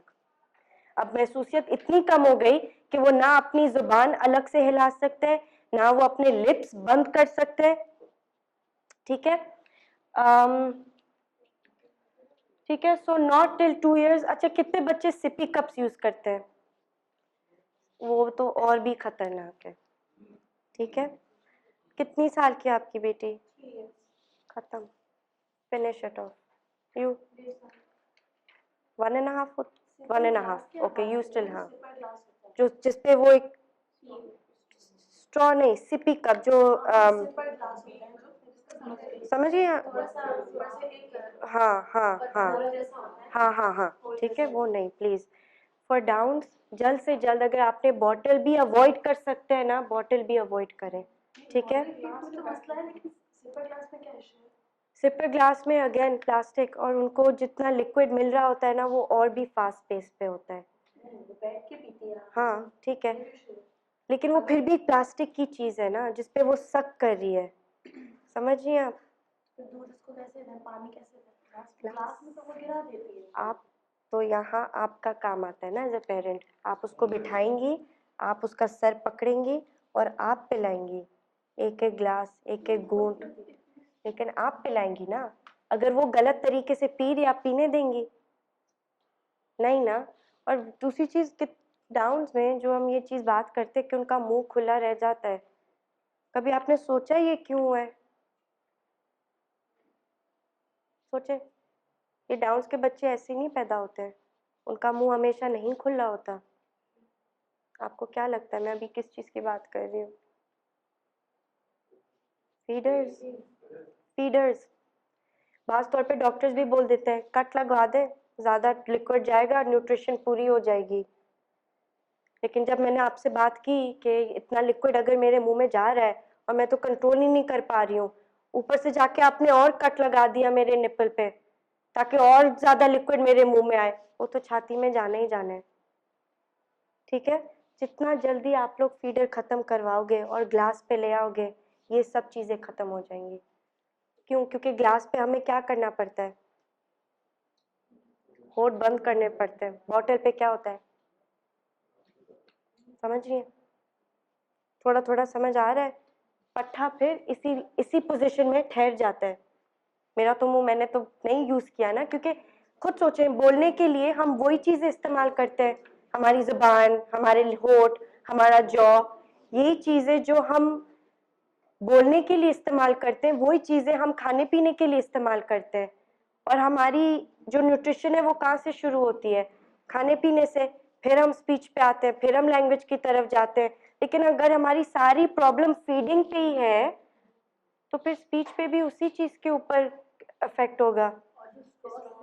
Straw is good, straw is very good. ठीक है, उसके लिए क्या होता है, लिप राउंडिंग होती है। लेकिन ये चीज पे भी आपको ख्याल रखना होगा कि जो स्ट्रॉ है वो दांत के बीच में तो नहीं दबा रहा है। ठीक है, straw has to be between the lips, होठों के बीच में, दांतों के बीच में नहीं। ठीक है, और ये सारी चीज मैं आपको क्यों बता रही हूँ, एक चीज उनका मुंह बंद कराने, दूसरी चीज जॉ जो है ना बहुत ही इम्पोर्टेंट चीज है हमारे लिए, क्योंकि हमारी सारी जो टंग है, नीचे वाले दांत है, वो सब जॉ के ऊपर होते हैं ना। अगर ये मेरा जॉ ही हिल रहा है और ऊपर नहीं आया तो मैं तो ऐसे ही बात करूंगी, है ना? मेरी तो क्लैरिटी चली गई। क्यों? क्योंकि मेरा जॉ ही नीचे रह गया। और ये जॉ क्यों नीचे रह गया मेरा? क्योंकि मैं सालों तक फीडर पे थी और मैं हाथ से, अच्छा दूसरी चीज, हाथ से खाना खिलाना। कितने लोग यहाँ अपने बच्चों को हाथ से खिलाते हैं? अपने हाथ से खिलाते हैं। अच्छा, अब देखें, टिपिकली ग्रोइंग बच्चों के लिए दैट इज ओके, ठीक है, but for our children that have Downs I would not recommend it. ठीक है, उनको जितना जल्दी आप स्पून फीडिंग के ऊपर ला दोगे ना, इट विल बी बेस्ट। क्योंकि स्पून फीडिंग में हम क्या कर रहे होते हैं, हमें अपने होठ बंद करने होते हैं और चम्मच पहुंचना होता है। दूसरी चीज ये भी, जब मैं स्पून फीडिंग बोल देती हूँ, पेरेंट्स चम्मच तो ले लेते हैं, लेकिन क्या कर रहे होते हैं, बच्चे को तो कुछ करना ही नहीं पड़ा। तो जो मूवमेंट जो मुझे चाहिए कि जॉ खोल के बंद करे, होठों से पहुंचे ताकि उसकी लिप सील आए, ये सब तो स्पून फीडिंग से ही होगा। लेकिन अगर आप खाना सिर्फ मुंह में डंप कर रहे हैं तो वो फिर उसको तो मुंह चलाने की जरूरत ही नहीं पड़ी। कुछ कुछ आइडिया हो रहा है कि ये जो फीडिंग स्पीच में कितनी फिर इंपॉर्टेंस लाती है, क्योंकि मूवमेंट तो वही होती है ना, चूइंग के दौरान मूवमेंट अप एंड डाउन होती है, बात करने के दौरान भी हमारा जॉ ऊपर नीचे हो रहा होता है। लेकिन जब मैंने अपना जॉ कभी इस तरह इस्तेमाल ही नहीं किया है तो फिर मैं स्पीच के लिए कैसे इस्तेमाल करूंगी? स्पीच के लिए भी हमें जॉ ऊपर नीचे करनी पड़ती है ना, लेकिन अगर मैं वो चूइंग कर ही नहीं रही हूँ फीडिंग के दौरान तो फिर मैं कैसे करूंगी? आपको तो मुझे सिखाना पड़ेगा।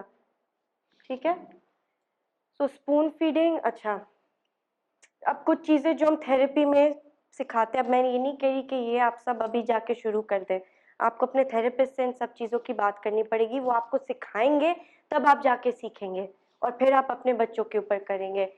थिंग्स लाइक ब्लोइंग, फूंक मारना इतना इम्पोर्टेंट क्यों होता है?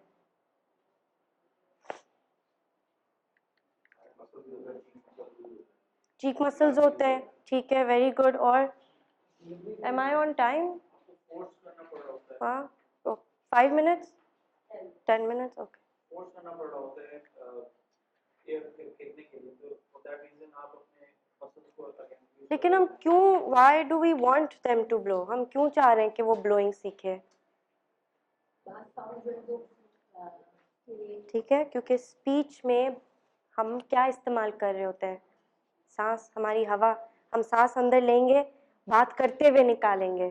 ठीक है, अब वो इतने आदी हो जाते हैं मुंह से सांस लेने के लिए, उनको चेस्ट इन्फेक्शंस भी होते हैं तो वो नाक से सांस नहीं ले पा रहे होते हैं, तो वो तो मुंह से ही कर रहे होते हैं।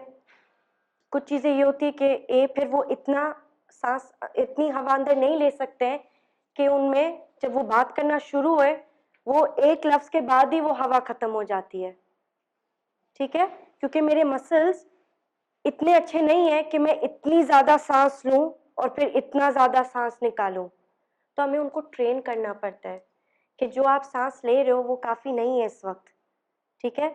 और दूसरी चीज, अगर आप सांस ले रहे हो तो बाहर भी निकालने का एक तरीका है, ठीक है। खास तौर पे जो, क्योंकि वीकनेस की वजह से ज़्यादा हवा निकल रही होती है बाहर, क्योंकि मैं फिर ऐसे बात करती हूँ, क्योंकि मैं अपनी हवा कंट्रोल नहीं कर पाती हूँ, ठीक है। अब इसमें क्या हो रहा है, मैं ज़्यादा लंबे जुमले नहीं बोल पाऊंगी क्योंकि मेरे पास इतनी हवा ही नहीं है अंदर। तो फिर मैं क्या करूँगी, नेचुरली अगर मेरा दिमाग इस तरह चले, मैं फिर सिर्फ एक दो लफ्ज़ ही बोलूँगी क्योंकि मेरे पास हवा ही इतनी है बोलने के लिए। इस वजह से ब्लोइंग इतनी इम्पोर्टेंट होती है इन बच्चों के लिए, सही। दूसरी चीज़ ओरोमोटर स्टिम्युलेशन। अब आई डोंट नो आप कितने थेरेपीज में आपके थेरेपिस्ट बोलते हैं ब्रश लाएं, स्टिम्युलेशन करते हैं, बर्फ लगाते हैं, ये हम क्यों करते हैं? स्ट्रॉन्ग करने के लिए, एक्टिव करने के लिए, उनको जगाने के लिए, क्योंकि इनके मसल्स सुन होते हैं। आप और मेरी तरह, अगर मैं आपको इस तरह आके हाथ लगाऊं आपको महसूस होगा, लेकिन इन बच्चों को शायद आप और जोर से मारे तब महसूस होगा। बच्चों कैसे होता है? मोस्ट, ठीक है। मैं ये नहीं कह रही हर बच्चा, क्योंकि हर बच्चा अलग होता है, ये चीज़ हमें दिमाग में हमेशा रखनी होती है। आपका बच्चा इनकी तरह नहीं होगा, आपका बच्चा इनकी तरह नहीं होगा, आपका बच्चा इनकी तरह नहीं होगा, एंड सो ऑन, ठीक है। लेकिन यूजुअली क्योंकि इनके मसल्स वीक होते हैं तो इनमें महसूसियत भी कम होती है, तो इनको जगाने के लिए इनको हम स्टिम्युलेशन देते हैं। इसलिए ब्रशिंग अंदर करना, चीक्स के अंदर, लिप्स के ऊपर, जबान के ऊपर, ऊपर तालू के ऊपर, ये ब्रशिंग करना बहुत इम्पोर्टेंट चीज़ है। जब महसूसियत बढ़ेगी तभी तो मैं हिला पाऊंगी। अगर मुझे पता ही नहीं है कि एक चीज़ जो जबान है मेरे मुंह के अंदर बैठी हुई है, मैं उसको फील ही नहीं कर सकती, तो मैं कैसे हिलाऊंगी? सही है।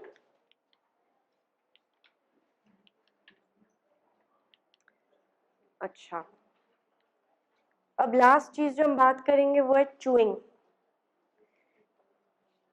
आपका बच्चा किस किस्म का खाना खाता है? खिचड़ी खाती है और दही खाती है, सो मतलब सॉफ्ट डाइट पे।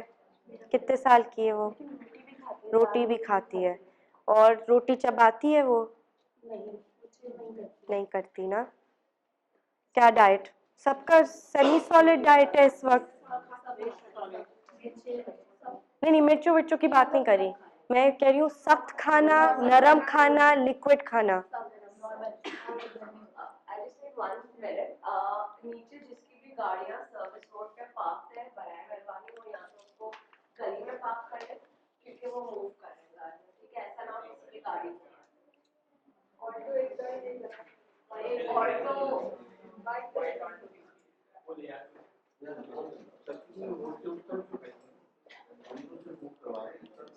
हाँ, लेकिन वो अभी भी नीचे सारा है, इससे पहले कोई ज्यादा परेशान हो गाड़ी लेते आप तब चेक। ओके, मेरा भी तो 9 months का है। अभी स्पीच थेरेपी स्टार्ट नहीं की, लेकिन मैंने जो है वो शुरू में उनको लिक्विड दिया, मुझे इसका आइडिया भी नहीं है उनको खाने का है। लेकिन उनके साथ ट्विंस मेरी बेटी है, वो अलहमदिल्ला रोटी ग्रिप करके मुंह में डाल लेना, रोटी के हाथ में पकड़ा देना। सेम यही कंडीशन जो ये इनके साथ जो मेरे बेटे जो डाउन साइंड्रोम है तो मैं यही करती हूँ। उसकी भी हाथ में रोटी लेके मुंह में डाल दी, इनफैक्ट रोटी की छोटी छोटी सी चंक्स देके मैं तो वो च्यू करते हैं। मैंने नोट किया है कि वो अपने यानी इस तरह से वो करते शुरू हैं, करते हैं, ठीक है, सही। इनफैक्ट खिचड़ी मैंने अब शुरू कर दी है लिक्विड फॉर्म। पहले मैंने लिक्विड भी देती हूँ उनको, थिक फॉर्म में खिचड़ी नॉर्मली जो घर में बनती है उसमें थोड़ा सा पानी ऐड करके उसको थोड़ा सा सॉफ्ट करके वो मैं देती हूँ। तो मैंने नोट किया है कि वो च्यू करते हैं। क्या आपका बच्चा तो अभी भी 9 months का है, सो दैट्स ओके। इनफैक्ट उनके भी स्पीच थेरेपी स्टार्ट नहीं, सही सही, ठीक है। लेकिन वो करते हैं। वो डाइट फिर भी उनके एज के हिसाब से अभी ठीक है, ठीक है। मैं उन बच्चों की बात कर रही हूँ जो उनको सॉलिड्स खाना हो, जिस एज पे हैं कि वो सॉलिड्स पे होने चाहिए लेकिन नहीं है। कितने हैं पेरेंट्स यहाँ पे? ठीक है, आपको क्यों लग रहा है ये हो क्यों रहा है, वो क्यों नहीं चबा पा रहे हैं? मेरे लिए बहुत ज़्यादा कैविटी है, इसकी वजह से वो जो है वो अच्छा, तो आपका तो रीज़न अलग है। सेंटर पे ले आते हैं उसको सॉल्व हम्म, करते हैं ये देखो, ये क्यों? बिल्कुल, lots of down kids do this only, कि वो अपने टंग के बीच में लाके, इसकी क्या वजह है ऐसे ही क्योंकि उनको आप चूइंग उनको नहीं आती, हमने कभी सिखाया ही नहीं है, और हम देते हैं उनको लिक्विड डाइट, सॉफ्ट डाइट, ठीक है, जो वो मैश करके आसानी से निगल लेते हैं। तो इनको फिर हम करवाते हैं एक्सरसाइजेस, ठीक है, जिनमें आप, जैसे आप कह रही हैं, आपने रोटी का रोल किया और यहाँ रख दिया गाढ़ों में नीचे पीछे। अपने मुंह में ले मैं जैसे उनके मुंह में लेती हूँ मैंने नोट किया कि वो लिप्स अपने खोलते नहीं है। आज मैं बता रही हूँ वो अल्हम्दुलिल्लाह अपने लिप्स यूं ही करके Okay. जितना नॉर्मल बच्चा च्यू करता है वो यूं ही च्यू करता है। That's मैं good. उनके साथ वैसा ही ट्रीट कर रही हूँ जैसे सही। मेरी बेटी अल्हम्दुलिल्लाह नॉर्मल सही। है ये डाउन सिंड्रोम सही। है उनके साथ सेम ट्रीट करती हूँ। ठीक है, मैंने नोट किया कि वो अल्हम्दुलिल्लाह च्यू करते हैं। सही, ओके। मेरा बेटा है वो भी 9 मंथ्स का है, तो मैं उसको जब देती हूँ ना तो 9 मंथ्स, मैंने नोट किया वो च्यू करता है लेकिन वो ज़्यादा यूं करता है। अच्छा, क्योंकि उसका मुंह है तो वो सो आई वुड एडवाइज यू कि जब भी आप खाना उनके मुंह में डालें, आप डायरेक्टली पीछे की तरफ डाल दें, सेंटर में ना रखें। सेंटर में मत डालें, ठीक है। डायरेक्टली आपने निवाला लिया, आपने पीछे जो दाढ़ है उनके बीच में आपने रख दिया, ताकि, क्योंकि चूइंग तो वहीं से होती है ना, और ये बच्चे हैं जो अपनी टंग को लेफ्ट राइट आसानी से नहीं कर सकते हैं। अच्छा ये सेंटर में रखा जाए खाना बिटवीन में ना दिया जाए उनकी टंग के ऊपर ना रखें। टंग के ऊपर नहीं, पीठ साइड्स, ठीक है। अगर आप सॉलिड ट्राई करवा रही हैं, वैसे तो हम स्पून सामने ही देंगे ना, और अगर हम बाइटिंग करवा रहे तो हम सामने से ही बाइटिंग करवाएंगे, बनाना बाइट कर दिया, एप्पल बाइट, ये तो चीज़ें सामने से ही बाइटिंग होती है। लेकिन अगर आपको उनको चूइंग प्रैक्टिस करवानी है तो आपने क्या किया, छोटा सा एप्पल लिया, यहाँ रख दिया, छोटी सी रोटी ली, यहाँ दाढ़ों के बीच में रख दी, और फिर उनको गाइड करें, आपको उनको फिजिकली गाइड करना पड़ेगा, ठीक है। ये ऐसे बच्चे जिनको नेचुरली खाना पीना नहीं आता, इसलिए वो फिर अपने खुद के तरीके निकाल रहे होते हैं, या तो मैश कर रहे होते हैं, या ऐसे ही निगल रहे होते हैं, या खाना मुंह में रखा हुआ होता है घंटों, ठीक है। बहुत से ऐसे मैंने बच्चे देखे जो ये चीज़ें करते हैं, क्योंकि उनको तो आता ही नहीं है ये चूइंग करना, ठीक है। हम अब उनकी हेल्प करेंगे, उनको गाइड करेंगे, तभी तो वो सीखेंगे, राइट। अच्छा, अब कितने बच्चे हैं जो बॉटल पे हैं, फिर अम्मा कहती है खाना नहीं खाता, खाने में तंग करता है। क्यों तंग करता है, क्यों तंग कर रहा है आपका बच्चा आपको खाने में? क्योंकि मिल्क से उसका पेट भर जाता है। मिल्क से उसका पेट तो भर गया, अब वो क्यों खाना खाएगा, ठीक है। तो अगर आप उस स्टेज पे हैं कि आपको बॉटल हटानी है, आपको बिल्कुल खाने पे ले आना है, तो आप बॉटल की फीड तो कम करें, एक दिन कम करते जाएं, 1 आउंस कम करते जाएं, पूरा हफ्ता पूरा महीना इस तरह कम करते जाएं, ताकि भूख तो बढ़े। अगर उसको भूख ही नहीं बढ़ेगी, उसका खाना सब सारी न्यूट्रिशन भूख खत्म हो गई है दूध के दौरान, तो फिर क्यों खाएगा वो। दूसरी चीज़ वेरी क्विकली, बच्चे जो हर चीज़ नहीं खाते, तंग करते हैं, मैं नहीं खाऊंगा, भाग जाते हैं, रोते हैं, एक ही किस्म का खाना उन्हें पसंद होता है, तो इन टाइम पे मैं पेरेंट्स को बोलती हूँ कि भले आप फोर्स मत करें, आप सिर्फ उनके प्लेट के ऊपर 3-4 डिफरेंट चीज़ें रख दें, उनको जो खाना है वो खाए, उसको खाने के साथ खेलना है खेलने दें, उसको ट्राई करना है नहीं ट्राई करना है, फोर्स मत करें, क्योंकि आप जितना फोर्स करेंगे ना वो उतना ही दूर भागेंगे, ठीक है। So very simple strategy. दूसरी चीज़ जो हेल्प करती है, सबके साथ मिलके खाएं, ठीक है। डिनर टाइम, लंच टाइम, सब कोशिश करें। आई नो इतनी आसान चीज़ नहीं है जो मैं बोल रही हूँ, लेकिन एक मील तो आप कर सकते हैं ना, सब साथ बैठ के, उनको भी हाई चेयर पे बैठा दें, उनके सामने जो आप खा रहे हैं थोड़ी चीज़ें आपने सब चीज़ें प्लेट में डाल दी, और वो हर चीज़ ट्राई तो करें। अगर आप रोज़ ही एक चीज़ खिला रही हैं तो वो तो आदी तो होना है उसको इस पे, ठीक है। ये हर किस्म के खाने दें उनको, हर टेक्सचर्स ट्राई करने दें, सॉफ्ट, सॉलिड। अच्छा, मील्स अगर आप खाना खिला रहे हैं हर 4 घंटे बाद, ठीक है, ये नहीं कि बीच में बिस्किट भी खिला रहे हैं, चॉकलेट भी खिला रहे हैं, हर चीज़ खिला रहे हैं, फिर आप चाहते हैं कि उसके बाद वो खाना भी खाएं, नहीं। आपने एक मील दे दिया, फिर आपने 4 घंटे वेट किया, उस 4 घंटे में सिर्फ पानी, पानी के अलावा कुछ भी नहीं। जी, खिचड़ी खिला रहे हैं इसमें 2 वाले खिचड़ी खिला रहे हैं उसके बीच में पानी पिला सकते हैं। आई वुड एडवाइज नहीं, खाने के दौरान पानी मत दें, खाने के दौरान पानी मत दें, ठीक है? खाने के बाद बेशक दे दें, वो भी 10-15 मिनट बाद, फौरन नहीं, ठीक है? And that's it. बीच में स्नैक देना, पहली तो चीज़ जो पैकेट वाली ये चीज़ है ना, ये प्लीज़, ये बिस्किट, ये चॉकलेट, ये जूस के डब्बे, ये नेचुरल चीज़ें नहीं हैं, तो हम क्यों ये चीज़ें हमारे बच्चों के अंदर डाल रहे हैं? आप खुद सोचें, प्लास्टिक की बनी हुई चीज़ें जो प्लास्टिक के अंदर ही पता नहीं कितने महीनों तक पड़े रहते हैं दुकानों में, हम वही चीज़ें हमारे बच्चों को दे रहे हैं, क्यों? कुछ पेरेंट्स करते हैं, जिद करते हैं। क्यों जिद करेंगे? जब आपने कभी दिया ही नहीं है तो क्यों जिद करेंगे? समझे? आपने बोल दिया नहीं दवाई है, छोड़ दो, नहीं खाना हमें, ठीक है? कोशिश करें पैकेट वाली चीज़ें हम नहीं दें, इट्स नॉट हेल्दी। फिर बात आ जाती है वेट गेनिंग में, नहीं वेट गेन कर रहा, क्यों करेगा जब दिन में 3 दफ़ा तो वो बिस्किट और चिप्स और जूस खा रहा है? मैंने तो न्यूट्रिशन वाली चीज़ दी ही नहीं उसको कोई, ठीक है? तो न्यूट्रिशन वाली चीज़ें और क्या होंगी? हेल्दी फूड में क्या होता है? फ्रूट्स, सब्जी, दाल, जौ का दलिया, खजूर का शेक, ये बहुत, हाँ, बनाना का शेक, जो चीज़ें आप ब्लेंड करके दे सकते हैं आप दे दें, लेकिन प्लीज़ ट्राई करें to give your child healthy food. Beans, जो भी आपका बच्चा खा सकता है। अगर आप कह रही मेरा बच्चा चू नहीं कर सकता, आप ब्लेंड करके दे दें। आप क्यों उसको सिर्फ दूध पे? Doodh is not the only thing, there are lots of other liquid diets, जो मैंने जैसे अभी बोला, खजूर का शेक, दूध डालें, 5-6 खजूर डाल दें, ब्लेंड करके दे दें उनको, ये भी तो सब लिक्विड ही हुआ ना, but this is healthier liquid. Yoghurt दे सकते हैं, ठीक है जी? ऑफ कोर्स नहीं, दोज चिल्ड्रन जो उनको उस किस्म की न्यूट्रिशन नहीं मिल रही, मैं उनके लिए बोल रही हूँ ये।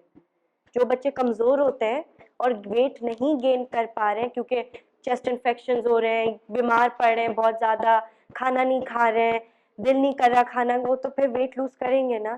फिर उनको वेट गेन कराने के लिए फिर जौ का दलिया, खजूर का शेक, ये चीज़ें हम दे सकते हैं, ठीक है?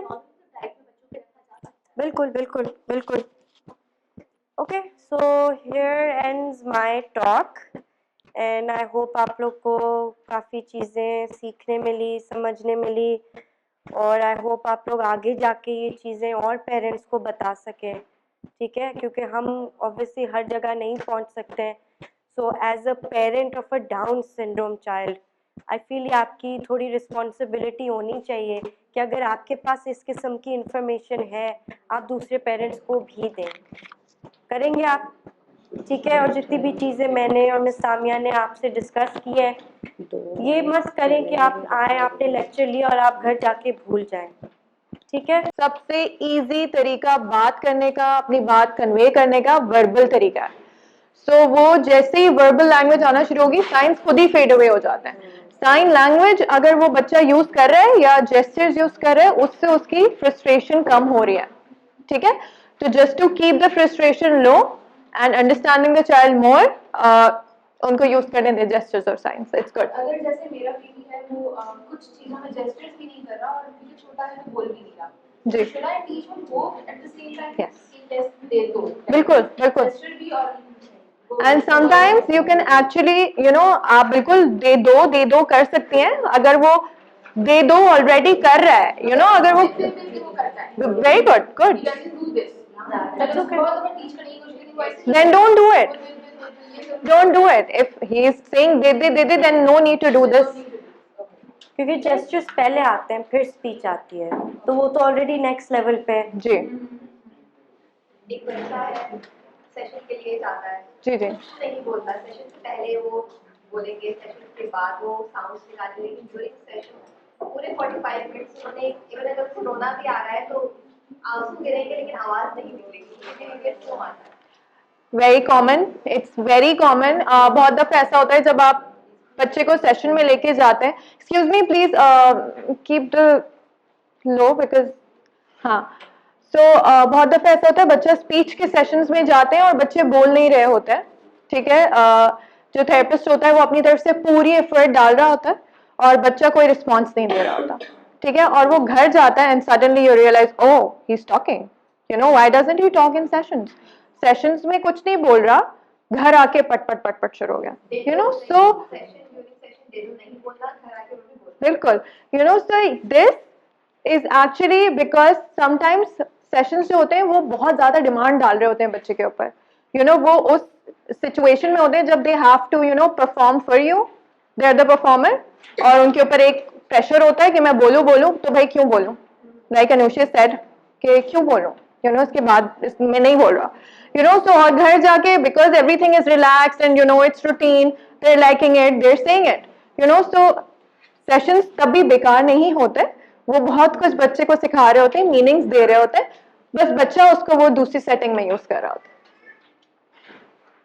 जी, आपके मसाज के लिए एक्टिविटीज के लिए कोई लिंक वगैरह या कोई या कोई ऐसी वेबसाइट हो जो हम फॉलो कर सकें इसकी मसाजिंग के लिए? टॉक टूल्स का बताते हैं। अभी रिसेंटली एक ट्रेनिंग हुई है कराची में जिसमें एटलीस्ट 50 थेरेपिस्ट, स्पीच थेरेपिस्ट उन्होंने अटेंड किया। It's called talk tools, talk tools, talktools.com।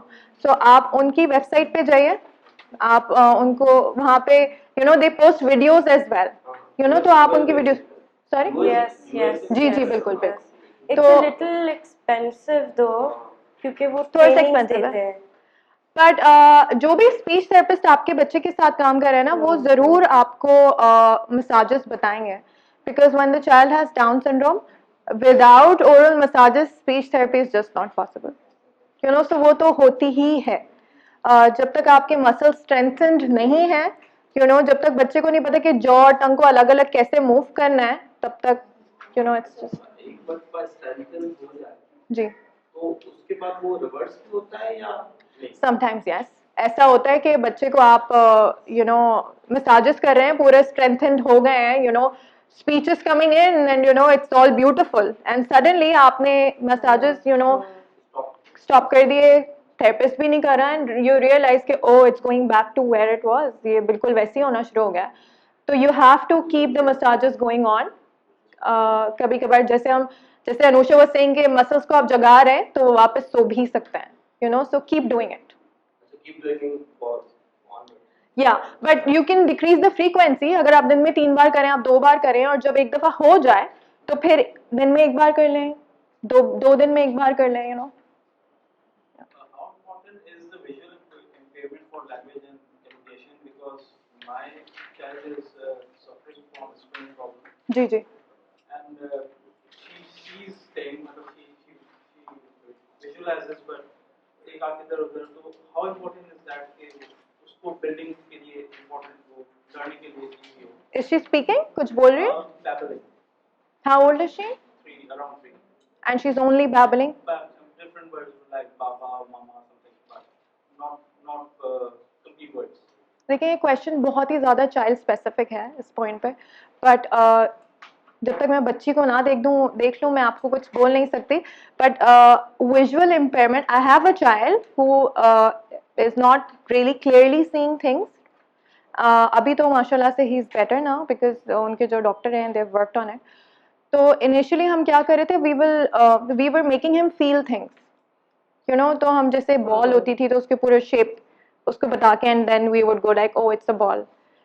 या अगर हम लोग we were working on an apple, तो हम लोग एप्पल का वो जो ऊपर का होता है, you know, just to tell him the difference, तो वो स्टिक और लीफ और वो सब हम उसको फील कराते थे, डॉल के, you know, face, hands, legs, तो हम सब कुछ फील करा के we were giving him words and it was working beautifully, बहुत अच्छा जा रहा था।